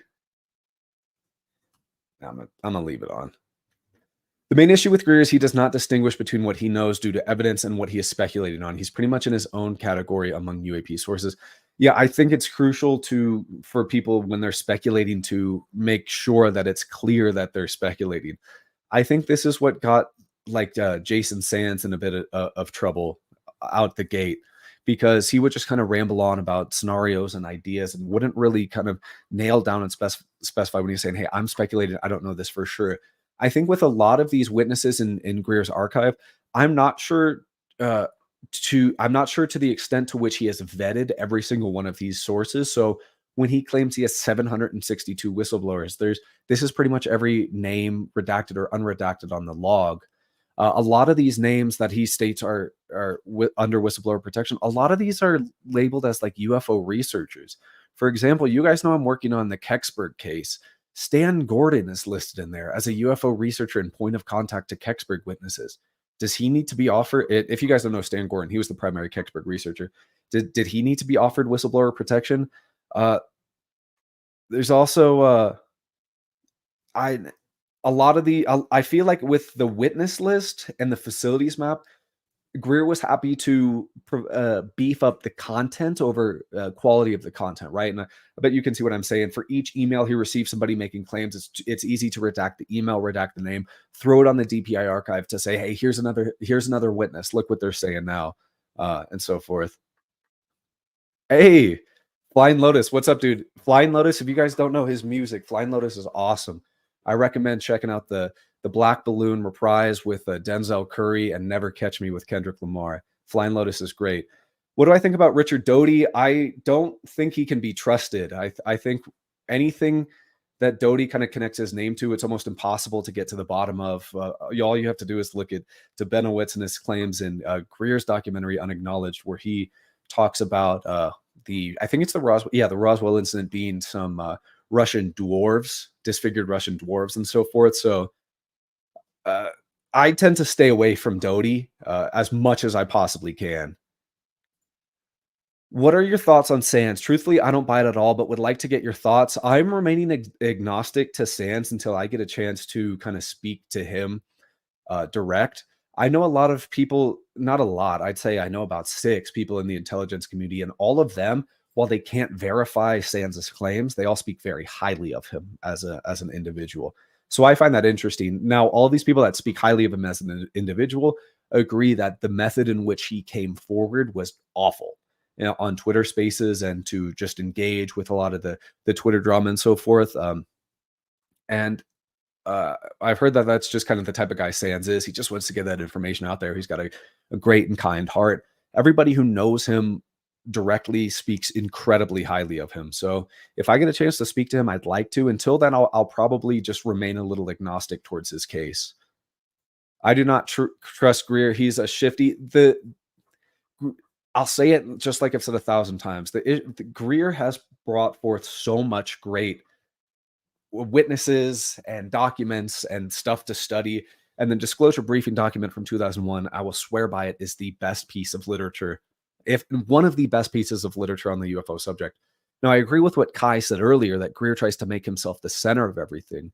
This was further enforced by Greer just inserting himself into everything. I forgot when he was talking about Michael, he was saying that how he like worked out with Michael and how big Michael was and how much it made him sore to work out with Michael. And it's why do you need to keep talking about yourself with all of that? He likes to make himself the centerpiece of everything, but he has done great work. Thanks for the shout out. I'm just following your leads and focusing on the provable. Yeah, exactly. There's a ton of fluff in ufology, and I know myself, I've gotten caught going down some rabbit holes that lead nowhere and done some dead end work or work that I later found out is kind of just not much to it, but just kind of focus on what you can. I like how this channel attracts both people capable and willing to actually think and sheer lunatics.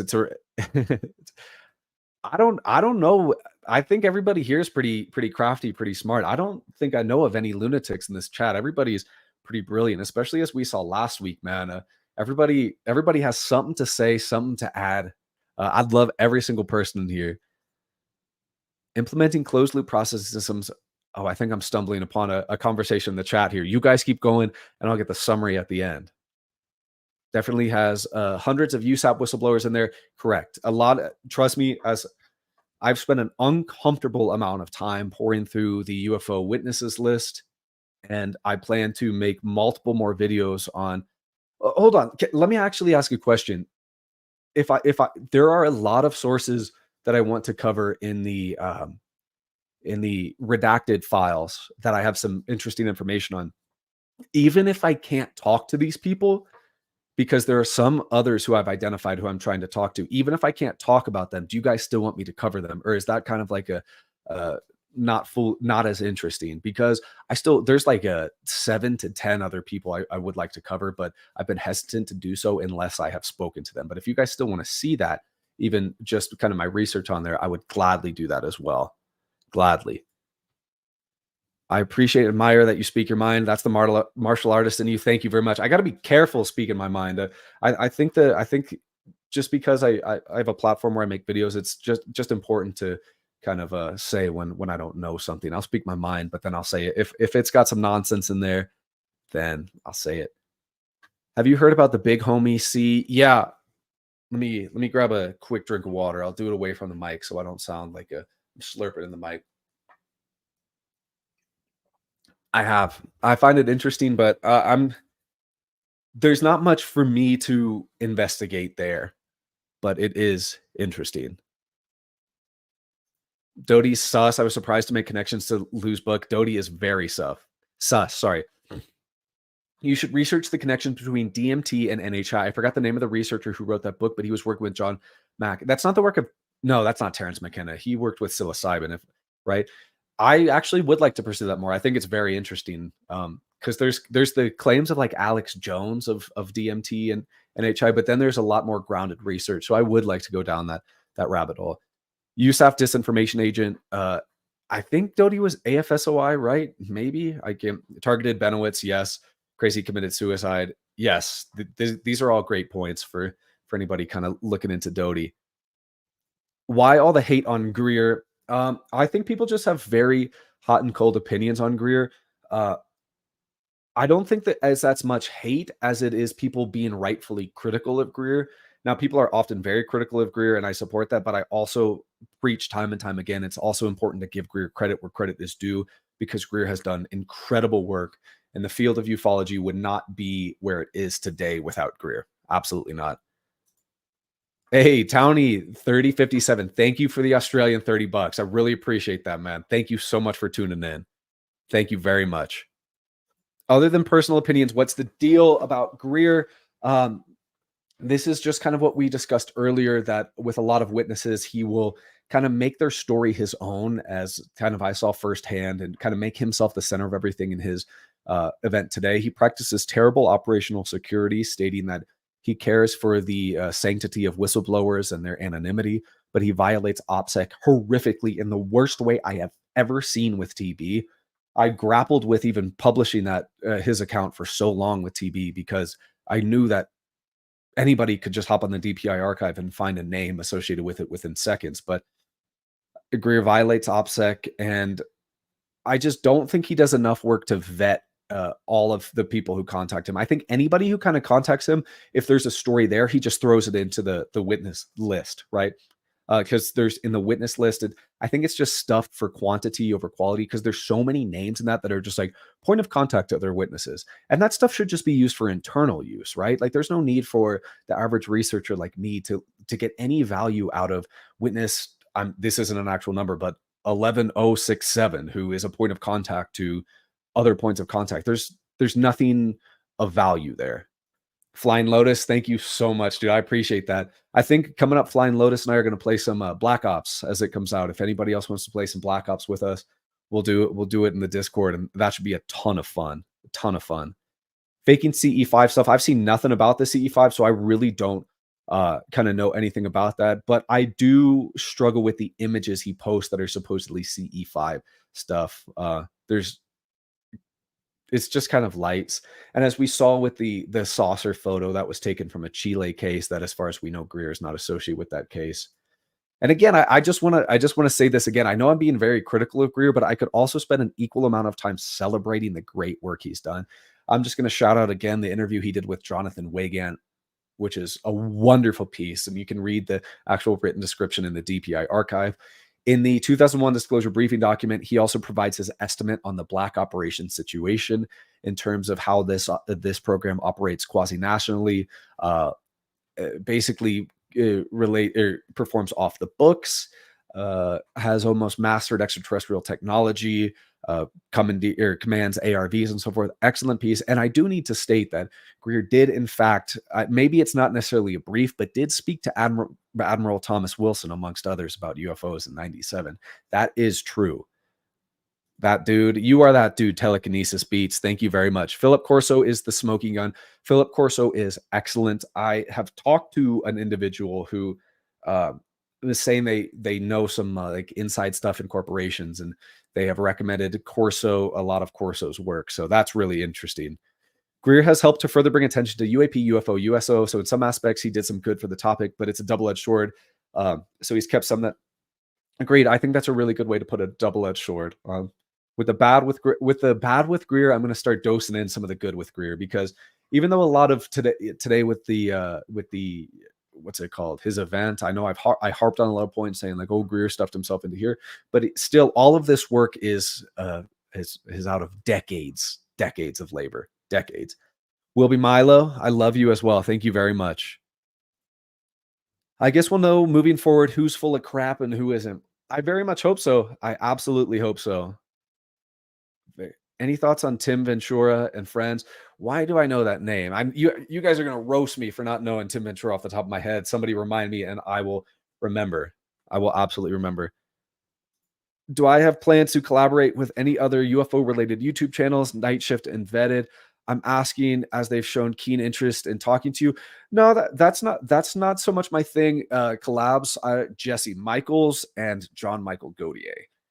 those are some collabs I will be doing, and I will be seeing Jesse Michaels this week, and I can't wait for that because he just interviewed Lou, and I can't wait to speak to him about that. That's gonna be great. Gerbs equals goat. Thank you. You are goat. You are the goat, Django. What do you think about Harold Malmgren and former presidential advisor?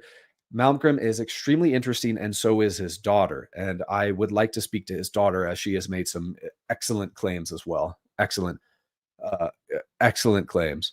What do you think about Bledsoe? We discussed this last time. I've remained similar to Sands, pretty agnostic to Bledsoe. I don't want to put forward an opinion on anything unless I have a kind of well versed research. So I'll sit down, read some books about Bledsoe, watch some interviews, and so forth, and then I will form an opinion because I don't want to just talk out of my behind. I want your view on your research as opposed to your view on others. I hope that's clear. Uh, a lot of people do great research here. I think that I just like to model my research a little bit more on like the old school researcher, like the Dolan or the Stringfield. I find power in the written word, and I try to create something that would be a written word and translate it into a video. I like the chasing down leads. I like I like a little. This is the way to do it. I like a little less news of the day type stuff and a little more long research into a topic. That's just kind of how I like to do things. I know everybody has their preference. I know everybody has a preference. Okay, let's go. Don't you think it's weird that Rogan is suddenly super skeptical about all this? I mean, from having a UAP and Lazar to not believe it anymore. Why didn't Lou talk about his book? Lou didn't talk about his book because Lou didn't want to sell his book on the podcast, which I very respect. He wanted to just talk about the phenomenon.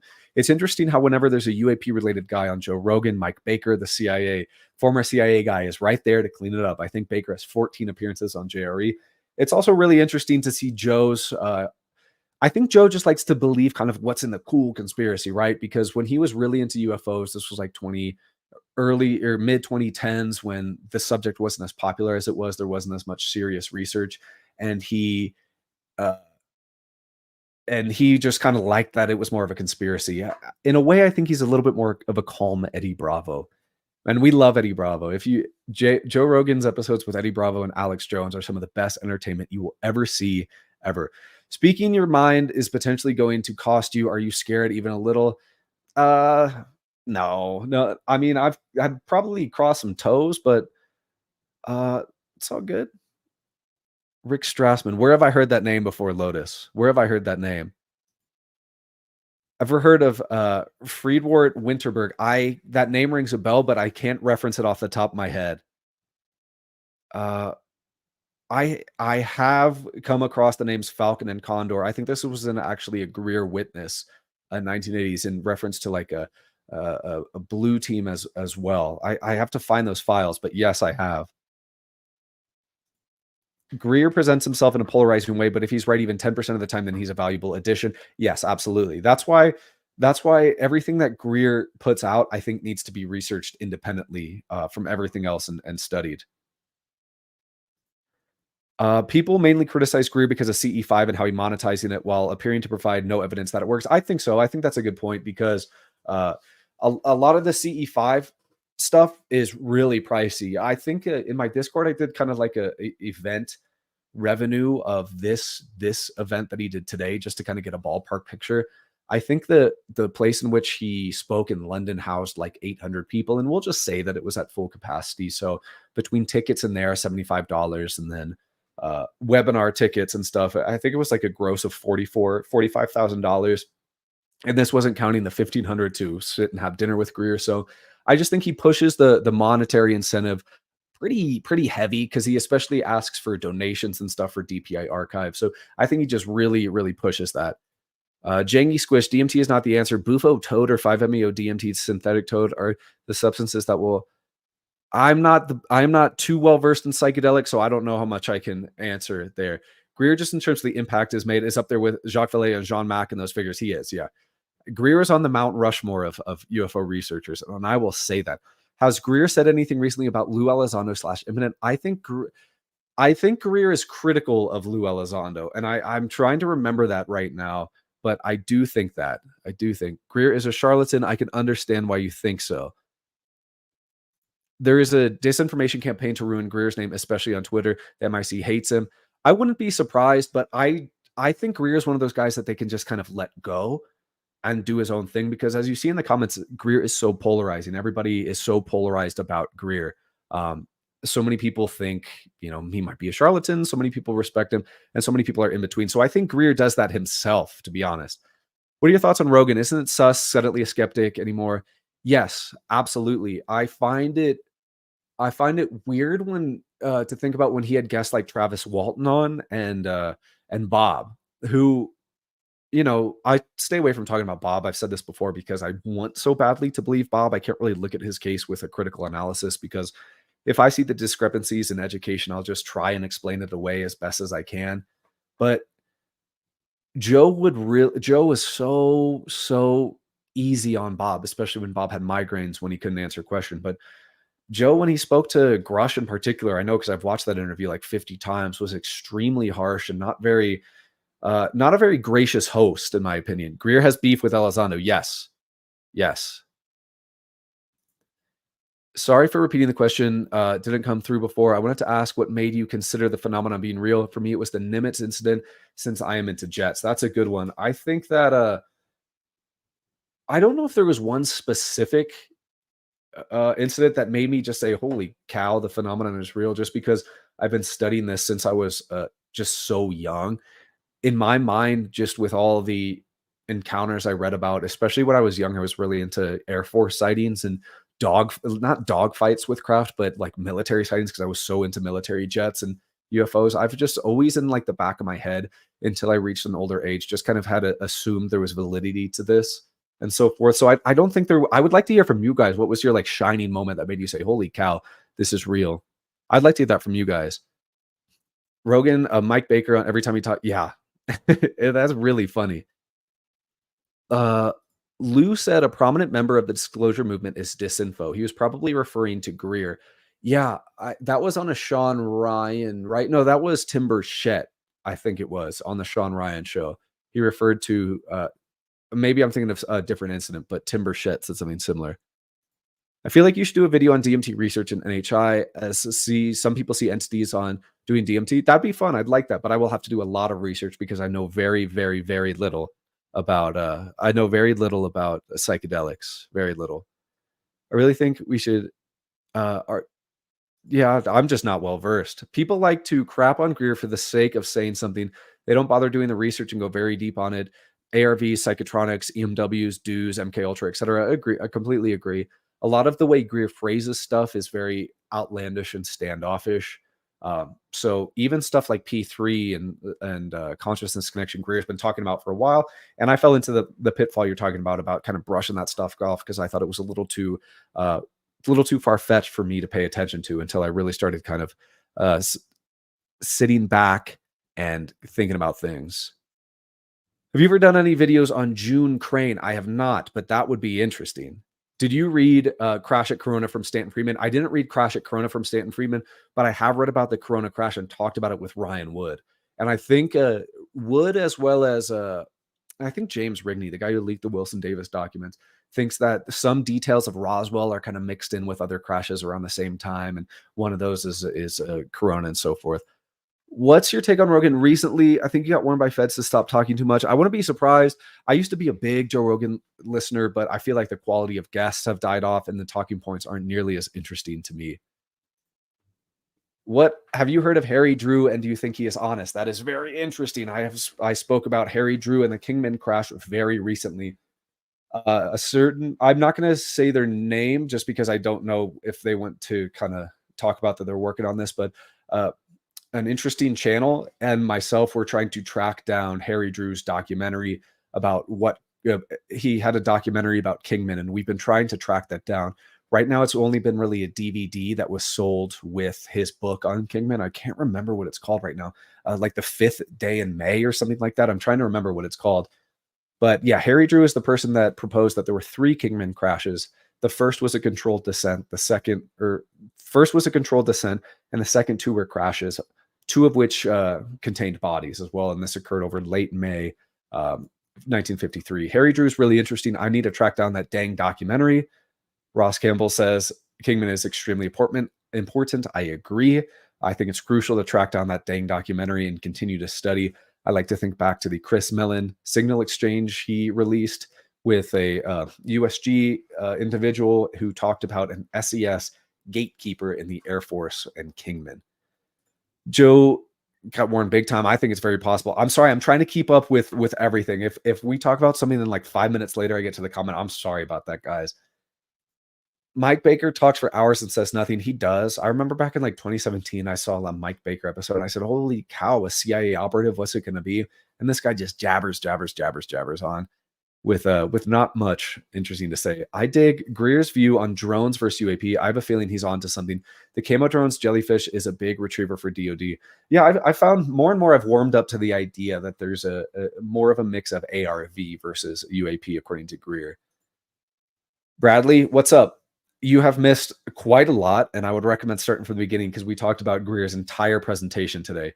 Rick Strassman, DMT. I know Rick. Okay, yes. Okay, I will read that. I will read that. That sounds really interesting.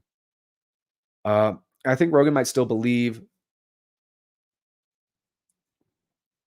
Yeah. Probably with that, with how big Rogan is, he probably is just bombarded with so much as well. So much, maybe people who are just claiming to have sightings and so forth that he just is a little bit jaded to the topic, which is crazy to me if he is jaded to the topic because he'll have guys like Lou and Grush on and kind of treat them not as pleasantly as I would have thought. Are you familiar with the alleged crash of a man-made triangular ARB in East Germany? Was that in? Let me get out a copy of Magic Eyes Only. What year was that in? Sorry, I dropped my water bottle. What? I need to find out what year that was in. I want to say 80s, maybe earlier. But I do remember that case. Kai, okay, Kai, I will look for you because I have heard of that case. You're saying it was Mark McCandlish? He talked about it. Was that when he talked? Okay, let me see. I know I've heard about that. I'm just having trouble referencing. Appreciate the piece on Michael. He will be anointed hero. I hope so. I would very much like for Michael to be able to speak a little more. Very much like that. I appreciate Lou for being humble that he doesn't mention his book outly, despite essentially living in an RV with his wife facing economic hardship. Since speaking out about UAP, UFO, USO, etc. Yeah, whatever your view is on Lou, it is respectful that, especially on JRE, he didn't mention his book once. Once. Falcon and Condor, yeah, aviary code names. Rick Doty is one of them. I think John B. Alexander is another. And this was witness AH in the Greer archive. I can't remember exactly what name it is. Slimy Toad made me fart real bad. Well, maybe you shouldn't take Slimy Toad, brother. Seriousness aside, Greer looks like a reptilian wearing a human meat suit. I hope he's not a secret reptilian. Is there a chance the government actually works together on this behind the curtains? Why? Yes, Five Eyes to a degree. Five Eyes nations, the US, UK, New Zealand, Australia, and Canada work together on this. You can look at a 2023 memo from Canadian politician Larry Maguire to the Canadian Minister of Defense that speaks about being more transparent about Five Eyes working together with UAP.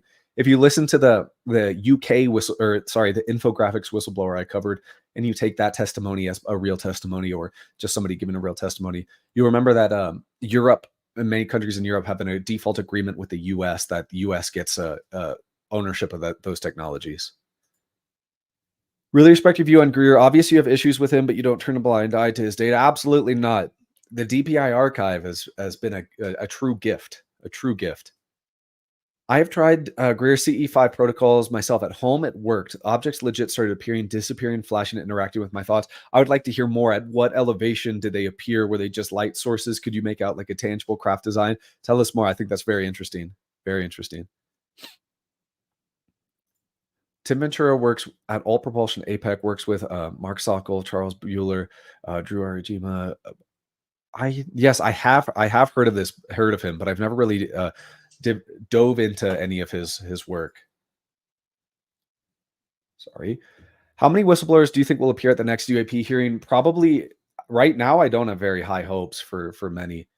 I think the 2023 congressional hearings, there were supposed to be 2 additional whistleblowers that didn't show up. I would hope more, but with whistleblower protection right now, in terms of not safeguarding people's pensions, I don't know how many people will want to do that. There are too many people who focus on the people more than the content. Yes, I 100% agree. I think that's well put. Falcon was, yes, I believe it was. I believe Falcon was Richard Doty. Wow, we're just getting to the Grush and JRE talk. Yeah, he was standoffish with Grush. Joe was kind of just like really laissez-faire with that. Kind of relaxed and taken very seriously. Rogan craps on Grush and Lou behind their backs, but he blindly defends Lazar. Yeah, it seems like he has a big problem with Grush and the TTSA crowd. The only reason he's not right wing, U.S. politics is a mess, a mess. Your video on the private sector should be required viewing for anyone in the community and any conspiracy communities. This is so big.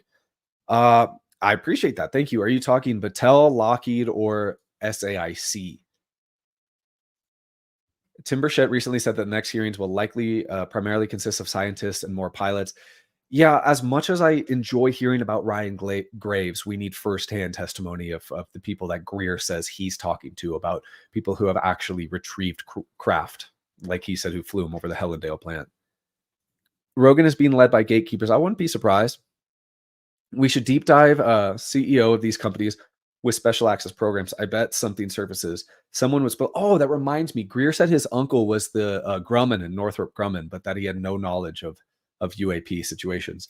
I would like to look into kind of CEOs as well as some head up scientists. We talked about this last week, but Lockheed Martin and Jim Ryder, as mentioned in Lou Elizondo's book Imminent. I think there's a lot of interesting people we could study, and as well as looking at board of directors of companies and their previous relationships in terms of work on the CIA. Because you have like Ronald Moultrie, who's on the board of directors for the Carlyle Group. And of course, he was a big with Sean Kirkpatrick and so forth. So there's a lot of great connections.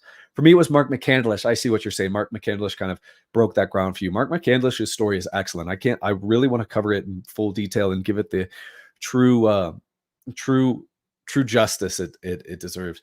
David Fravor got me started. After that, the testimonies are just impossible to ignore, both in quality and quantity. Everything else seems like rumors to me, but I still find them interesting. Yeah, I remember when the Tic Tac case, when Fravor really started talking about his experience on like Joe Rogan and so forth, that felt monumental. Real when David Grush came forward and I started researching, and here I am. If you were led here by Grush, I couldn't think of anything better. Shining moment was actually Bob Lazar interview with Rogan. I believe every word he says. From there, I started exploring rabbit holes. Interesting. Bob Lazar is, of course, so contentious. I could talk about Bob all dang day. All day. Okay, Flying Lotus, if you're still here, is Brain Feeder taking fall interns? I can also text him about that. I know I will text him about that. I didn't even know this stuff was going on until I saw the Nimitz incident, what led me to the hearing, which made me realize that an experience I had was 100% a UAP. Tell me about it. That's really interesting. You either tell me about it here in the Discord, because I would really like to hear that. McKinley's filmmaker was poisoned. I forgot. Yeah, Greer said in this, sorry, I'll probably have details about the event come to me. Greer stated that 4 people he has worked with have been killed. I have not seen evidence for that, but he did state that. I was attacked by a translucent being when I was 19 or 20. I was in between sleep and awake, and it wasn't a dream. It was like a tentacle pearl translucent being. That sounds horrifying. Jeez, that sounds very scary. Like in a hypnagogic state almost. Respect your comment on old school research versus news of the day. I'm just an old school guy. That's why I like wrestling with people and studying UFOs. Greer is way ahead of Congress. Even he is another level. Greer is way ahead of Congress. Even he is another level research. Yes, I agree with you, Alan. I don't know what you're saying, but I agreed. I met Gray's first time doing DMT. It was expecting machine elves and fractals. It was more real than real. I don't know anything about UFO and Gray lore prior. That sold me. Now, after getting involved in UFO lore, would you say these Grays that you saw are kind of like the classic depiction of Grays? And me and the homies are all a Gerpild. I hope everybody is, man. How do I get in contact with these whistleblowers? I would definitely like to do a video myself on some of these people. Is it because of your following? Not likely. For how I got in contact with Michael, for example, you guys know this. I first got in contact with Joey. Any of the people I've covered, like MSTB, I have gone really far out of my way to contact these people.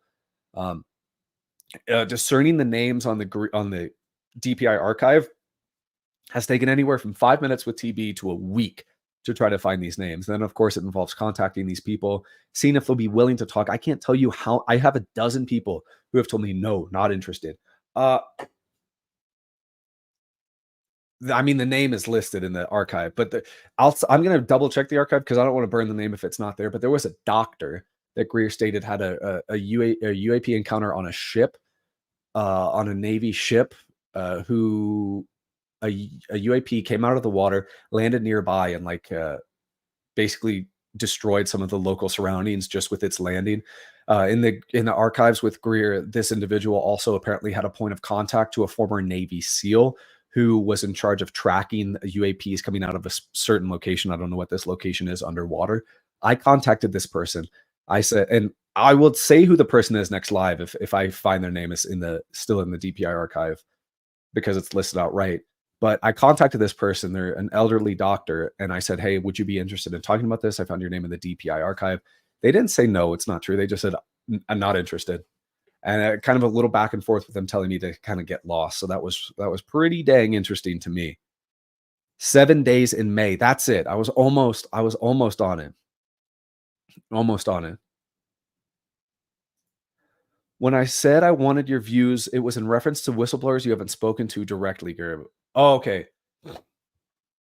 Whistleblowers I haven't spoken to directly. Well, I would like to speak to them. I just really enjoy talking to a lot of these people, but there are a lot of prospective whistleblowers I will be trying to contact soon. Large light formation hanging low in the sky, unbelievable color and formation, free mantle, Western Australia, 2005. Tell me more about it. What did this formation do? What color was it, and so forth? Have you heard anything about the UAP so big it was presumably buried under something? Um, of course, TB has spoken about one buried in Seoul, South Korea, in his notes. I think there are some people that think that the UAP Ross Coulthart is referring to that was so big, which I'm certain that you're referring to is in Pine Gap, Australia. I have not received any sort of interesting intelligence or kind of investigation on that subject. I know very little about it, or I know very little about it, but I just don't even know where to begin researching where that site may be. June Crane is worth a video. Okay. Her statements corroborate Roswell and her credentials are proven. She had Q clearance. Researcher interviewed is still alive today and is extremely kind, former LEO. Okay. I would absolutely do that and try and contact that guy. You know, we need the Greer and Herrera insider to come forward publicly and end this debate once and for all to expose PLF, psychotronics used in fake abduction, ARVs, EMW attacks. I completely agree. I think this individual coming forward would be monumental, especially if this person came forward with evidence. I would like to see that. Literally trying to get bro to hallucinate. Listen, I don't do any substances, but I don't have problems if people do if they're an adult and that's what they choose to do. It's their body, their choice. Mans doesn't look like he needs any more trouble keeping it together. Keep kicking butt. Best show on the topic. I appreciate that, man. Much love. Thank you very much. That means the most. Sorry. Greer was telling the truth about Admiral Wilson's briefing documents. He was telling the truth for decades. No one believed him. Doesn't that tell you something? Absolutely. Absolutely, it does. Greer, I mean, I think Admiral Wilson even admitted to speaking to Greer, but even when he still denied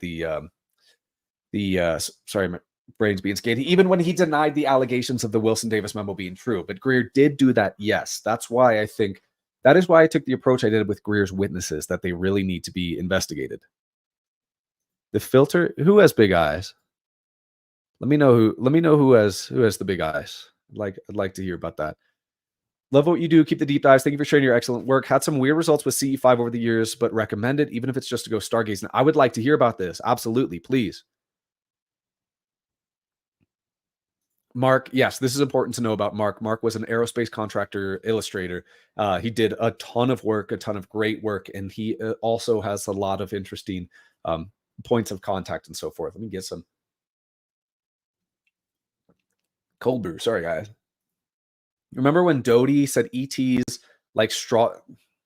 Did he? I don't remember him saying that, but I don't I don't I don't doubt that. Have you had a UAP sighting of some kind? Yeah, I talked about this last time. I don't ever really talk about it just because it's not too big of a deal. I think like many people have had experiences just where I've seen these strange lights in the sky, strange formations doing zigzagging in the sky and so forth, but no tangible actual craft or an actual structure I could make out. And I would talk about it more if I myself had seen the exact body of a saucer or a triangle. The Five Eyes things makes a lot of sense when you start looking at the way the internet is routed globally. NZ and AU are handy just based on geography. Absolutely, absolutely. I also think there's a lot of interesting Australia stuff to study. Rogan is skeptical of anything coming from the government. To be honest, Chuck Schumer, Hillary Clinton being involved in disclosure is kind of weird. There's evidence Hillary has known something. Yeah, with John Podesta. Absolutely.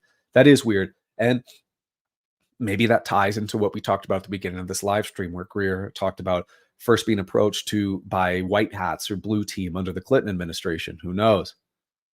Okay. I was told UAPs hide in our underground aquifer surfacing through connected lakes and streams. They are well hidden. That is very interesting. That is very interesting, especially with stories of UAP kind of appearing from lakes and so forth. That's actually really interesting. I've never heard that.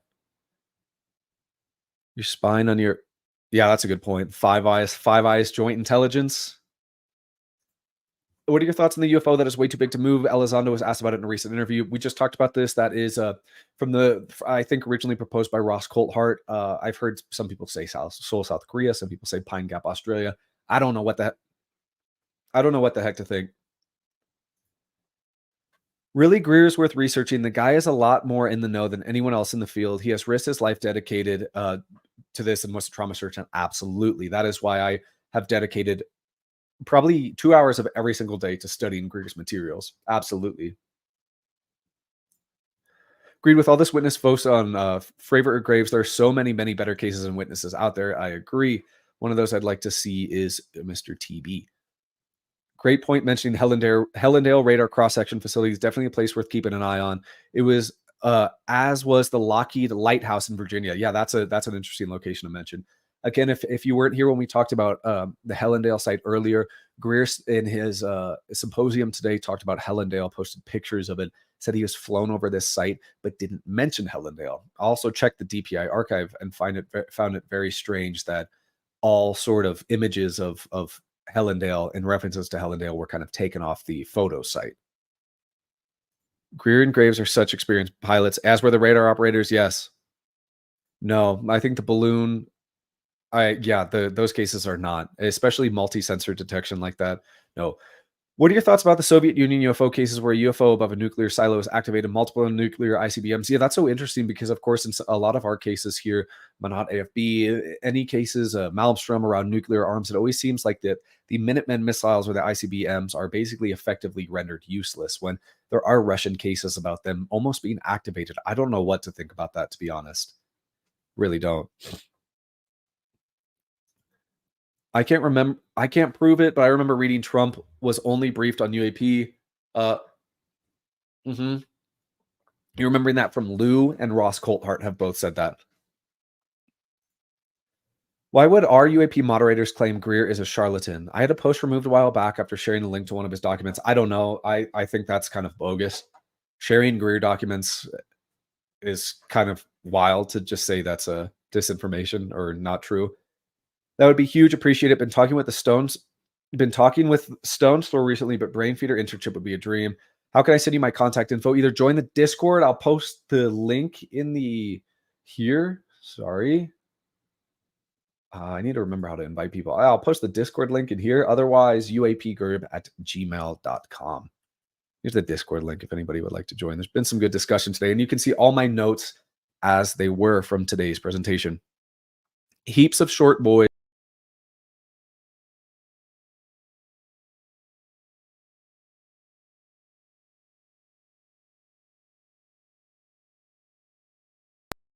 Guys, can you hear me? I think I accidentally just left the live. If anybody can hear me, let me know. Let me know if you can hear me. Okay. I think I'm still live. Somebody let me know, please. Okay, great. I'm sorry. I accidentally just hit a I have one of those gaming mouses, so I accidentally just backed out. I'm gonna try to find out exactly where I was. I'm very sorry for that, guys. Okay, here we go. Sorry about that, guys. My bad. My bad. I witnessed a UAP with three others about 15 years ago. It looked to be a green shooting star. It fell long enough to call attention to it, then accelerated to a 45-degree angle and disappeared. That's very interesting, especially due with the case I'm covering right now being labeled a meteor until it turned 25 degrees. So that's really interesting to hear. The Flying Lotus, yes, Flying Lotus is a fan of the Gerb channel, and I'm a fan of his music. Excellent music. I'm surprised there hasn't been anyone who takes psychedelics before doing CE5. Hey, as far as we know, the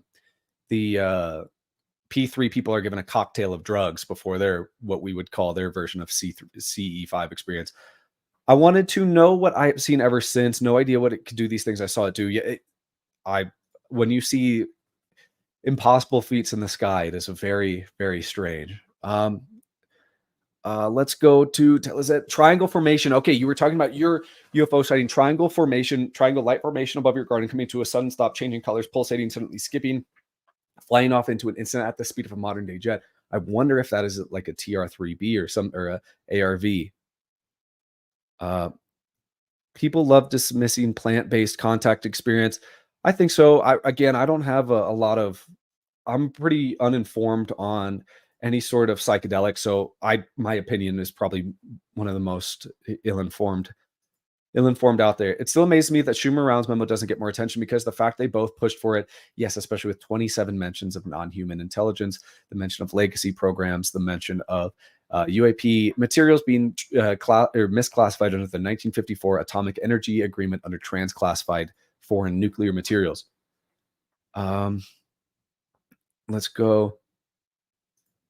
Why should people take abduction cases from their bed seriously? Why take any of this seriously? I think in terms of abduction cases, especially from the bed, the research of John Mack was used just to try and find similarities between kind of cases. Anthony, thank you so much for the $5. Have I ever looked into the Iger 1992 video?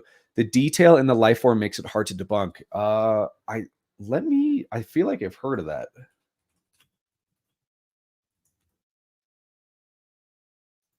Let me get back to you on that because I feel like I've heard of that video. I just can't recall it off the top of my head.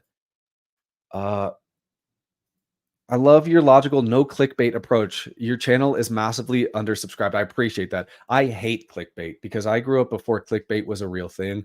So back in the day when there'd be videos saying like, "Oh, don't play Minecraft at 3 a.m. Warning scary." That just puts such a sour taste in my mouth. Kai, thank you. I see it and I can't wait to talk to you about that after watching it.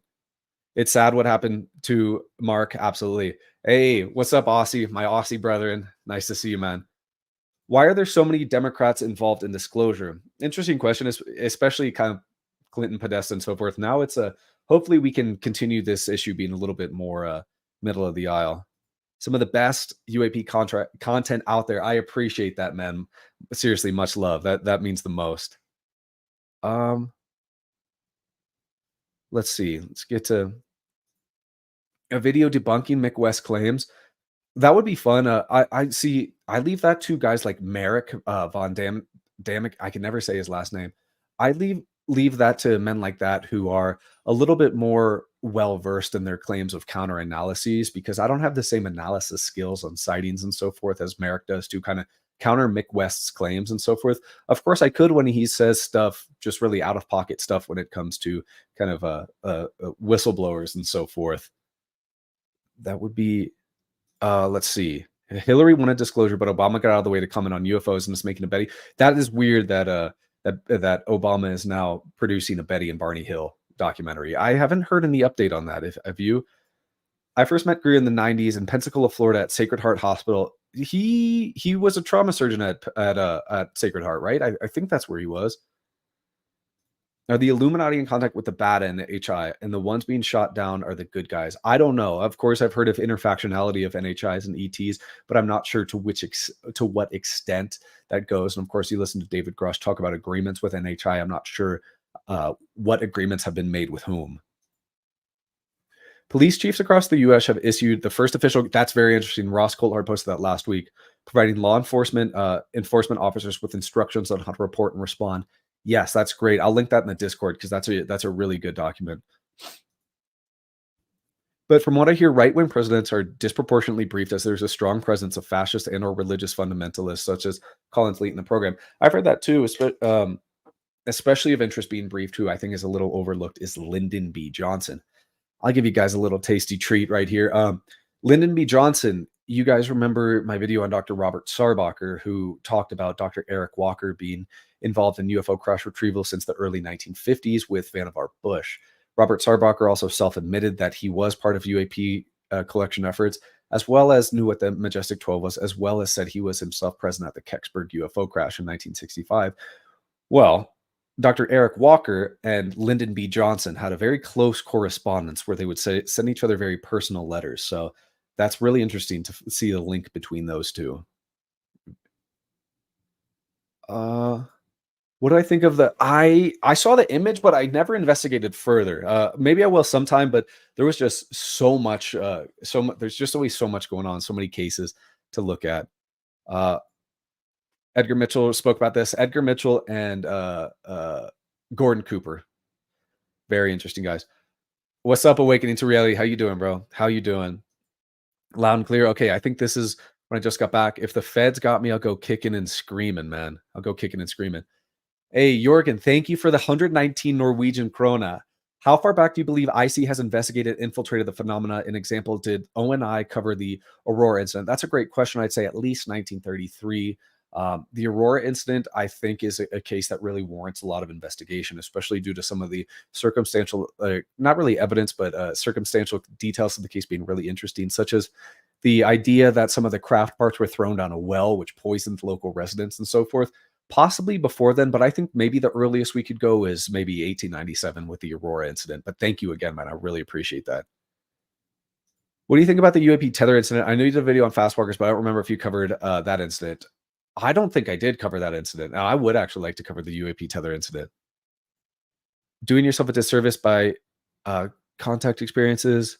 Maybe look at the content of the experience before you write off as okay. I think you might be talking to somebody else. I'm just not acknowledgeable. Awakening to Reality. Thank you so much for the 8.99 New Zealand dollars. Thank you very much. I really appreciate that, man. The Iger 1992 alien video is fake. Interesting. I absolutely have to watch that. I think Democrat leaders are cock-blocked from being briefed on the UFO compared to GOP since they may have balls, honesty to further disclose if they get too much information. They're risky. That could be a valid point. I like that hypothesis. Interesting research done at Imperial College in London where different DMTs were used to map out the space. Oh, that is interesting, to map out like basically create a map of a space. Hey, let me go off on a quick tangent here, guys, because I probably won't get to this question in about 5 minutes. For any of my gamers in the chat, have any of you guys played the new Warhammer Space Marines 2 game? I know I'll get to those questions in about 5 minutes, but I would like to read if anybody has read them. Von Rennenkamp, that's it. He just appeared on Ross Coulthart, and yes, I can't pronounce stuff. I just can't. Did you watch Tom Bearden's Psychotronics lecture on how to achieve anti-gravity free energy? No, I have not yet. I still need to. I have been consumed with the case I'm working on right now, and that is because it is a 23-page script, so it took me a heck of a long time. Who are the world's best-known living intellectuals and public speakers? Where are their comments on the phenomenon? Good question. We could go with guys like Sir Roger Penrose and so forth, some best-known living intellectuals. I don't think a lot of them have really spoken on the phenomenon. John Doe, what's going on, brother? Do you believe the Skinny Bob alien video? I try and stay away from that until there's a lot of the topics that have just kind of an endless debate. I try and stay away from, just because if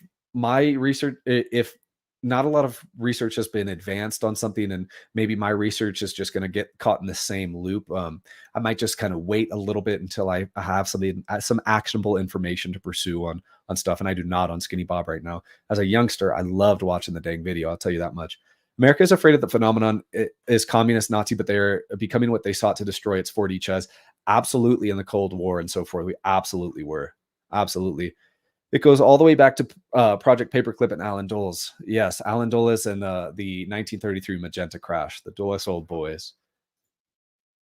Claudio, thank you so much for the 4.99. My apologies, donation for going off topic about internships and chat. Keep it up. You and Jesse Michaels be such a good convo. No problem, man. This chat's open to anybody. We're not going to restrict anything anybody says, but I really appreciate that. Thank you very much. Twist UAP, Leonard Stringfield was one of the best UFO crash researchers. If true, his info is mind blowing.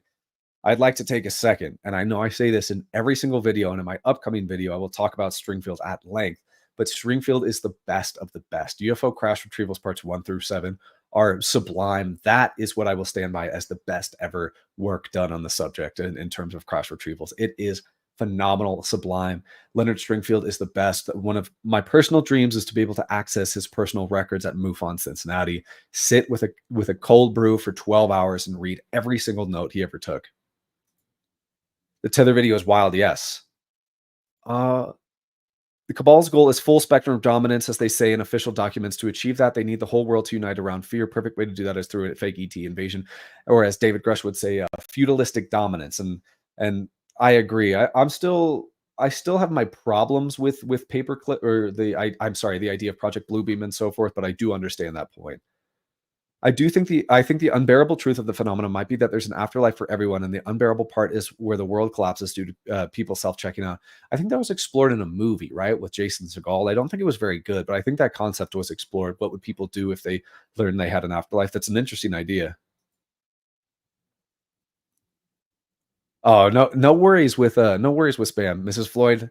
Thank you very much. Yes, there's a lot of Norwegians here. Somebody even recognized the frontline shirt, which is great. The Danny Sheehan interview on Jesse Michaels' American Alchemy show is amazing. If anyone hasn't watched it, you watch anything by Jesse Michaels. Jesse Michaels is amazing, and he has some really cool projects in the work that I think you guys are really going to like. Jesse Michaels is the real deal. Have I played No Man's Sky, one of the best, if not the best space games out there? Yeah, I've done like 4 different playthroughs of it. I love it. There's nothing like having a nice crisp diet cola at night and just flying through on your new S-class ship. I love it. Best thing I ate in Japan, that would probably have to be gyukatsu steak, where you have steak cooked lightly fried on the outside with cooked out to a rare, medium rare, and you're given like a hot plate basically to sear it how you want yourself, to then dip it in various sauces. It was sublime. One of the best things I've ever eaten. I feel like right-wing presidents would be far more likely to disclose. Conservatives are way more wary of big government and government outreach. I agree, but do uh, presidents have the ability to disclose? Penrose is the goat. Absolutely, physics goat. SDS 114 UFO video in space is weird. It makes a U-turn. One of the weirdest space. I think I put that in the Fastwalker video. It's a very strange video. If we created simulated realities like video games, why wouldn't the beings above us not do the same? I agree. Sorry, let me get a sip of water. Yeah, I agree. I think I can't remember what podcast it was, but there's a man who did a podcast on simulation theory, and one of those was with the ability to simulate. There will be an endless amount of simulations, and we thus have a greater probability of being one of said simulations. But by whomst? I don't know. David of Salem. My contact experience was a positive one. They seemed to take it back that I could see them as I was. It was like we abducted each other rather than my. I think I've heard that in some abduction cases of beings almost being surprised that they have been noticed. Cheers from Norway. Cheers to you. I hope to be back to Norway soon, man. I love that some Norwegians watch this channel. It's thoughts on the tall whites. The tall whites are interesting. Of course, with many gray sightings of abductees and so forth, there's a lot of the time like a tall white, as some people say, like Venusians, mantis type beings, alongside the gray, the drones. I don't know what to think because abductions isn't really my bread and butter. I still am just trying to investigate what the heck are some of the bodies that are discovered at some of the crash sites. Phil Schneider, we talked about this before. Some his claims are very interesting. They're very big too. His claims are very big, and in terms of getting into a firefight underground with NHI, where soldiers were basically turned into goop alongside him. But I'm probably would start with researching his death if I do some research into him. The skinny Bob looks like CGI to me, but I want to believe that one. It does. It looks a little buttery. It looks a little buttery. Hey, dude. I hope the Browns lose because the Bengals got beat by one of the worst teams in the NFL today. And I'm very upset. Where's Skyfire? Skyfire News? I'm not quite sure. I am not quite sure. Matilda O'Donnell Roswell interview mentioned a Gray. Didn't know English till I read the book that night, and they were over the White House. Yeah, and what were they over the White House? A lot of Roswell witnesses, including the photographer at Roswell, mentioned Grays. They are a force for peace and nuclear disarmament. They try and promote a message of peace. They could have various effects on electronics on off. Yeah, Kevin Knuth at his Soul Foundation did a lot of interesting talk about this with electric fields and magnetic fields of UAP, and they're interacting with technology and so forth. Okay, sorry. Project Bluebeam is disinformation. I tend to lead towards this too. It was made up by Dottie. I didn't know that.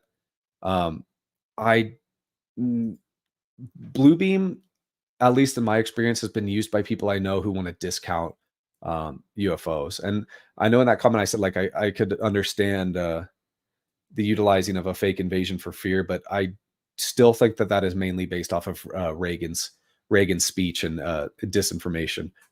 If Skinny Bob is fake, it's incredibly well done. When I met them, they looked just like that. Interesting. Convincing for so long. That's a good point. It could only be for convincing as long as the holograms could stay up in the air. Um, make the weird after effects on Skinny Bob. I've heard of those. It was Annie Jacobson that said the Roswell crash was Russian dwarfs and Doty too, and unacknowledged of Greer. But I think Annie Jacobson said that recently on her Sean Ryan appearance, I think it was, and she was on JRE. Jonathan Reed footage.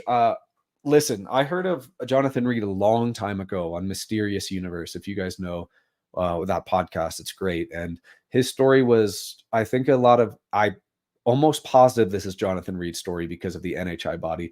Jonathan Reed claims to have somebody correct me if I'm wrong, because if I am, I'll retract my statement right away. But Jonathan Reed claims to have slain a creature that creature he has photographed with a samurai sword. I believe that's what he said, and then put it on ice. Uh, and also the photos of the wedge-shaped craft are very weirdly proportioned. Very weirdly proportioned. So many good videos ruined with crap editing. Yeah, I tend to agree. I tend to agree. I held Roswell foil to it heats when flame took the same as cutting metal holding the hand. You held Roswell material? I would like to hear more about that. What's the best thing I ate at a gas station in Norway? And did you get it? Or what's the best thing you ate in Norway? And did you eat at a gas station? For all my Norwegians out there, you will know what a hot dog on lumpa is. And that's like a Norwegian bread tortilla that gas stations put hot dogs on. And then they're so good. They're amazing. They are amazing. Also wanted to tell you about two pics of alleged dead aliens I saw. They reminded me of one from EBEs described in the MJ12 manual, the non-gray ones. We'll send them on Discord. I would love to see that, please. Did you see the video of the UFO in orbit that gets shot at by some weapon? Yeah, like the kind of like light beam. Yes, I have seen that, and I don't know what to make of it because I haven't spent too much time looking at it. I think it was in not Lost Century. Was it in Unacknowledged?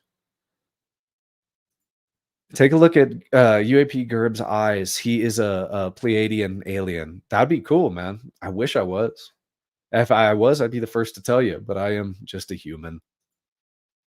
I would like to see the original Skinny Bob video. Wonder where that is. Obviously been cropped down. I would like to as well, but it with those videos, this just, at least for me, I couldn't come to a conclusion, so it'd be difficult for me to engage. Thoughts on the tall whites? Very interesting to me. I'm still trying to start at what the heck kind of the grays or the small creatures, the EBE type ones and twos are, and then we will get to the kind of description of the mantis type beings or the tall grays or Venusians and so forth. The problem with new wave of UFO experts is they don't understand the science of free energy, anti-gravity. They could easily be deceived. Any saucer that attacks us would be considered ET. I do agree that a lot of new wave UFO folks don't necessarily understand the um, physics behind UAP and kind of ARV. I certainly don't. I'll be the first to admit that. Physics is never my strong suit. Blue Book identifies companies and crafts still secret. Bob Dean had the book and foil 1988 England. I think the whole bad abduction versus good abduction experience is similar to having good versus bad trips on psychedelics. That is an interesting point. Um, I believe most abductions in beds are most likely sleep paralysis. I have heard this too. Uh, again, like I don't want to discount anyone's abduction experience, so I don't know what the heck to think, but it very well could be sleep paralysis. Las Vegas alien video.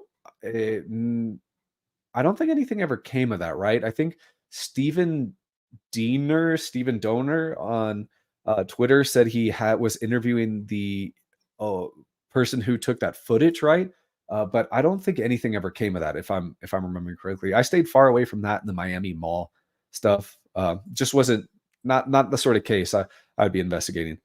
War of the Worlds movie is similar to the event where people were attacked and have blood drawing. Yeah, War of the Worlds, the Tom Cruise version that came out in 2005, scared the crap out of me as a little kid. It scared me so bad. What's the best publicly available UFO video you've seen? That's a tough one just because I've kind of moved so far away from videos. I'd say right now it's probably the video of the triangle I always post. I can't remember exactly where that video was taken, but late at night, triangle with 3 points of light on each vertex with one red light in the middle. I think that's a fantastic video. Fantastic. The whole invasion. Yeah, I agree with this. I've said this before that the only blue beam claims are to point to Reagan's speech when he addressed the UN and said, "I can't think of how quickly the world would come together with the threat of an alien invasion." Yeah. Okay. So this is with Jonathan Reed and the Samurai Sword. Yeah, that's being conveniently left out with Reed's story of a wedge kind of coming back and being popular with Lou's book and the description of the wedge shaped craft. He did say he slayed the creature with a samurai sword. Reply to abduction comment. You can go on board the craft via telepathic mind link via unseen plane of existence, out of body consciousness, same way ETs talk to people telepathically. With the utilization of P3 assets, I wouldn't be surprised. He used a big branch. Ah, okay, maybe I was wrong about the sword, but he still slayed it with a club. Still slayed it with a club. Do I think I would look at some of John Mack's abduction cases? Absolutely. I'd like to tackle the abduction phenomena. It's just there's so much to do, so I really need to make sure we get in at a good time to focus fully on the abduction phenomena. The Reed teleportation video is whack, big whack. Yeah, I've seen it and I'll watch it again and I'll keep watching it, but it's a little whack. Project Bluebeam was not made by Doty and Disinfo. USAPs won't just use holograms; they'll use ARVs, PLCs.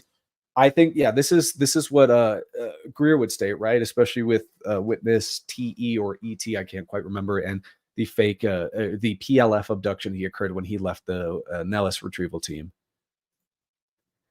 Chevrolet being Lockheed Martin, Naps built Hannibus and Blue Book. Wonder if Hitler had them before the reverse engineering. I don't know. I had a good friend ask me earlier about kind of Nazis and UAP reverse engineering. Besides Hunt for Zero Point and the stories of Die Glock, I really haven't spent too much time researching.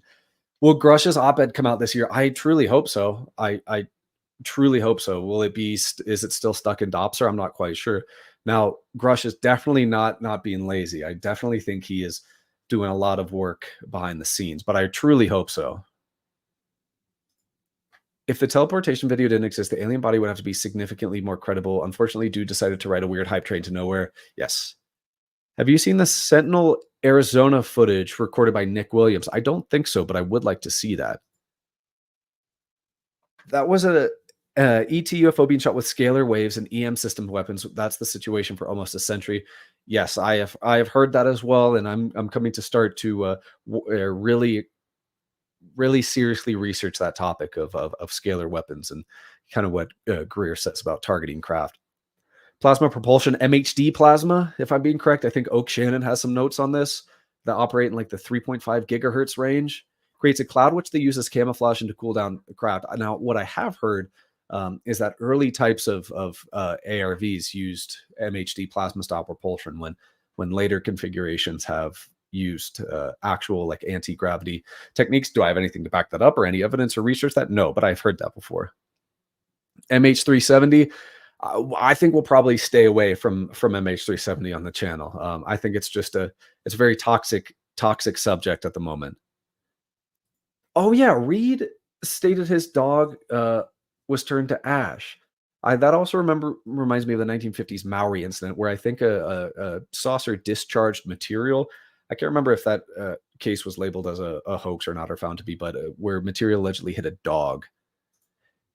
Any update on Jesse? You and Jesse Michaels collaborating? I will be meeting Jesse tomorrow or Tuesday. I'm not quite sure which day yet, and I will have an update then.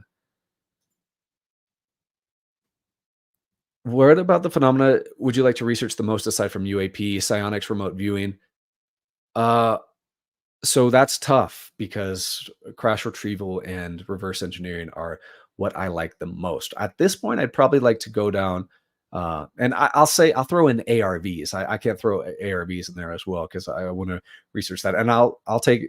I want to research dumps, deep underground military bases. No, that green footage, but that footage is really cool too, with the, triangle scene from almost kind of height level. Yeah, that's a great that's that's a, like, a great video, but, you remember there's, like, a ball of light in the middle that I think expands and, like, I think that's the video you're talking about. Let me know if I'm right here. I could be wrong, but I think that's the video you're talking about, the green one. Trying to get my GF into the subject. We watched the first Men in Black last night. Had some interesting themes in it. The first Men in Black is a fantastic film. I really want to rewatch that with the lady. It's a fantastic film. And guys, I'll get through these questions maybe in about 10 minutes. I'll have to hop off, but we'll get through all of these, I promise. Meeting Bob Dean after holding Roswell foil and saw a few pages of Blue Book. Remember, it was gone for 20 years. The foil stretches like a razor. I cut myself. I don't remember that. Now, I'd like to hear how did you get your hands on said foil, and had there been research done on this specific piece you held? What's up, Zach? How you doing? Rewatch? Yes, I highly recommend starting from the beginning. Right now, we're just chatting, answering questions. But earlier, we went through the entire Greer talk today. I bought the pay per view, so you didn't have to, and we kind of I took screenshots of every single PowerPoint slide, and we went through the whole dang thing, whole thing. Have you watched the recent Weaponized with Corbell? They discussed an event in 2000 where people were attacked by UFOs that took blood from them and shined beams. That's not the Brazil incident, right? I haven't listened to Weaponized in a while, but I would like to listen to that. That's Brazil, correct? Yeah, I haven't. I don't think since the start of the year I've listened to Weaponized.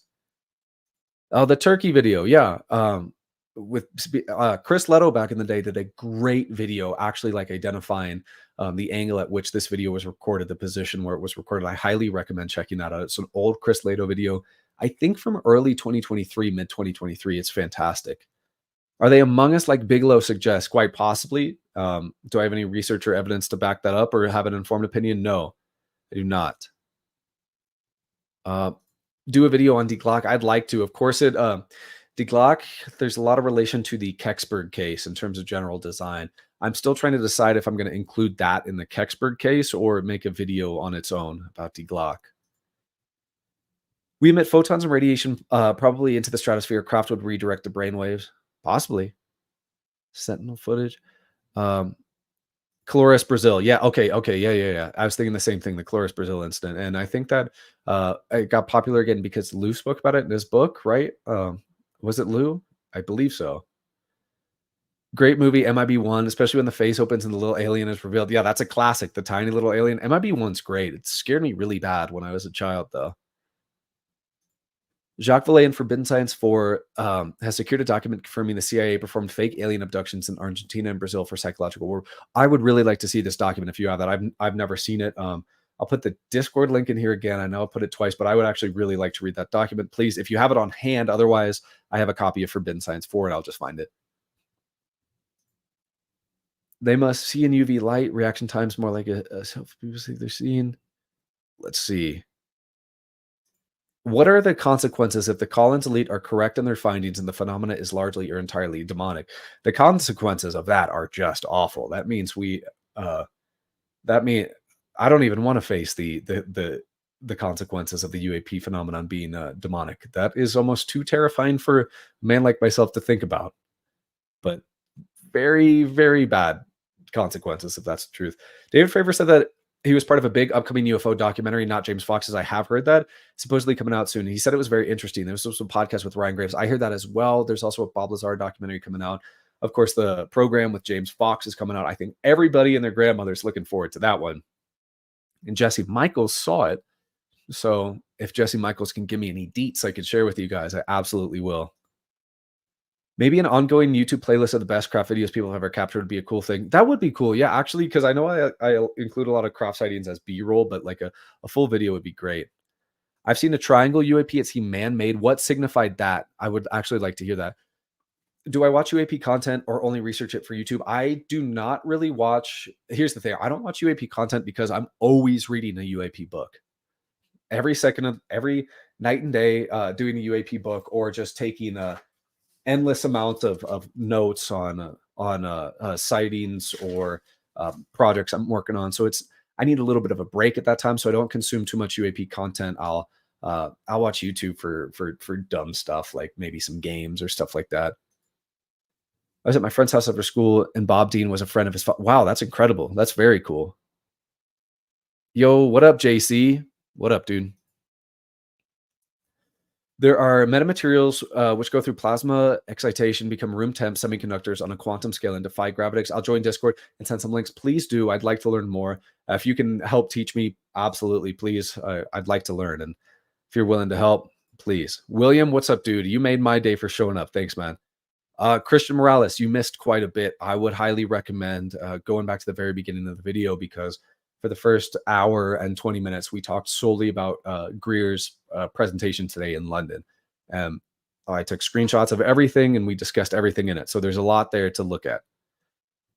Gripping of beetles, there's one of it doing 900 miles an hour. People might be real scientists. Interesting. Cows would call us demonic, right? Probably, yes. Um, why do you think Lou Lozano says Bigelow is an American hero when it seems to me he's doing the exact same thing as the Legacy program? Specifically, he takes in all the info and uses it for wealth. Yeah, that's true, especially with Kona Blue. Who knows if Bigelow Aerospace was actually going to share the materials it was supposed to receive from Lockheed Martin? I don't know why. This some of the stuff with the TTSA crew is a little strange to me, especially Bigelow Aerospace. You guys know how Greer gets shepherded by Rand Pandolfi? I do not, and I would like to hear. Um, have you ever considered seismic data to quantify triangulate known crash sites? I have your research, Mr. Floyd, but I have not gone through that yet. But I think that's a very good route to go down. I know the current case I'm working on, Kecksburg, has recorded seismic data. I don't have the actual data, but it was referenced in the Blue Book report on the case. So I actually think that's very worthwhile. That's a great research avenue. Project Gravatar should be entertaining, aesthetically pleasing, if nothing else. Yes, this is the Bob Lazar documentary with like a full VR recreation of the sports model to explore digitally, which is awesome. That's going to be really cool. At what age did you get hooked on the UFO topic and why? Since I could read. I've said this a lot, but ever since I was able to read, I had some UFO sightings books, specifically a mention of Betty and Barney Hill. I remember that reading about that case from a very young age. And I've just always been incredibly fascinated with the phenomenon. Okay, we'll get through these. And then a couple minutes, we'll hit the road, gang. Headed to the weird desk after Kit Green. Pandolfi is dangerous and has imitated and scared a lot of people. He shepherds Greer because Greer is so controversial it helps the gatekeepers. Interesting. I'll have to do some more research on that. Absolutely. One thing that stumps me about the whole triangle being man-made ARVs, why TF are they flying them at low altitude over highways so everyone can see it? Makes no sense. Yes, that's actually a great question. So many people who talk about having triangle sightings talk about these being observed over such low altitudes, hundreds of feet. In the interest of not wanting to be seen, that seems very strange. It's also strange how triangular sightings didn't really pop up until the 1950s. Bob Lazar said the sports model is a Hanubi MK4, the fastest craft. Lazar, don't say Hanubi. I didn't know I didn't know that. What do you think of the new Aero director? I know he's in league with Jay Stratton. I know he also made some rather silly comments on LinkedIn as his first act of Aero director. With Aero, we're not going to get anything different. It's going to be more of the same. I probably. Gerb said that if Trump wins, he will release good pics of UFOs. I know he said that, but is he going to be able to declassify them? Chris Mellon, David Grush, Lou Ozono have all talked about 4K UFO footage, presumably taken from the NRO, that is classified and will not be released. I definitely take that with a grain of salt, but I would love that. Will I ever make a video about the UFO in your profile picture? Yes, the Wisconsin saucer sightings. Yes, I would. That's probably the one like photo set I'd make a video on just because it's so fascinating. Bigelow seems like he hardly cares about disclosure. He has a ton of info, but doesn't care to reveal what it is. I agree. He seems to be more just doing consciousness after death studies and more passion projects. He doesn't seem well vested in disclosure. Magic Book was MI5 and MI6 and RAF. Does everything to go Does everything go to Royal Air Force bases too? I don't know. That's actually a good question. I do not. I besides the witness we talked about in Greer's stuff earlier, BK. I'm actually not familiar with any UK bases that might be a place in which crash retrievals, biologics may be stored. I got hooked on the UFO subject when I seen 3 UFOs flying doing strange maneuvers in Lithuania in the early 2000s. Love the content. Keep it up. Thank you, man. Thank you very much. 3 UFOs doing strange maneuvers. What kind of maneuvers? That sounds fascinating. Opinions on Green Street. We talked about this earlier, and I think I probably talk about this every episode. I think he has some sort of Department of Defense, Pentagon ties. He also seems like a guy who got burned that is trying to take revenge on UFO players. And there's something to be said about the fact he includes the phrase spooky alien space monsters and 8 out of 10 tweets he does. I'm not the biggest fan of Green Street. Before 2017, Greer used to always say that one day they'll do a fake disclosure. They'll start saying UFOs are a threat. Happened in 2017, happening now, another coincidence. This probably parallels with the fact that Greer has a huge beef with Lou, which we talked about a little bit earlier. But yeah, those are probably direct connections. TR3B triangular, but a round Hanubi would glow triangle balls with a cube to steer magnets. Interesting cube, sort of like the cube, cube within a sphere, like Graves speaks about. A president has no power to bring disclosure because of the Atomic Energy Act. Yep, trans classified as foreign nuclear materials. Um, and there's an Obama classification. I can't remember what classification. Executive order. I can't remember what it was called. I'll post it in the Discord. But that there's a mandatory aversion to declassification with anything dealing with non-human technologies, which could reference NHI or AI. Or both. Bigelow isn't about disclosure, but he's seen some disturbing stuff. Man, his wife was allegedly killed to the hitchhiker effect. Interesting. I have not pursued his wife's death. That is really interesting. Yeah, the same. I had no idea. Seeing the moon disappear and pop up in a different place. That is interesting. Here's the link. Okay, thank you. I'll check that out, my man. My step granddad posted Magic 12 to MJ 12 in the 90s, but book was all black inked. So your granddad brought so your granddad had in hands a Magic 12 book, but that was heavily redacted. That is interesting. I would like to hear more. You should check out Soccer 96. They're super into the topic and have a track with Salami Rose. Absolutely.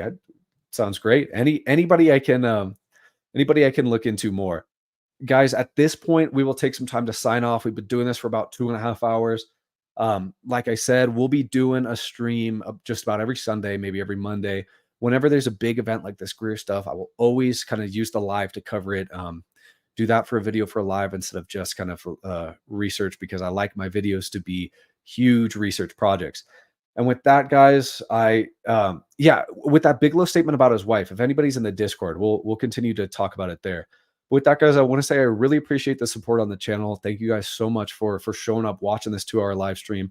I know Kai, I know something or someone have kind of been here since the very start. So I really appreciate everyone being here. And expect the new video this week. I'm hoping to get it done. I was hoping to get it done today, but it might be Wednesday we get it out just because it got some stuff going on with Jesse. It's going to be a bit of a busy week, so we'll get that video out and then some other stuff in the work. Thank you guys all so much for showing up to the stream, and I will catch everybody later. All right, see you guys.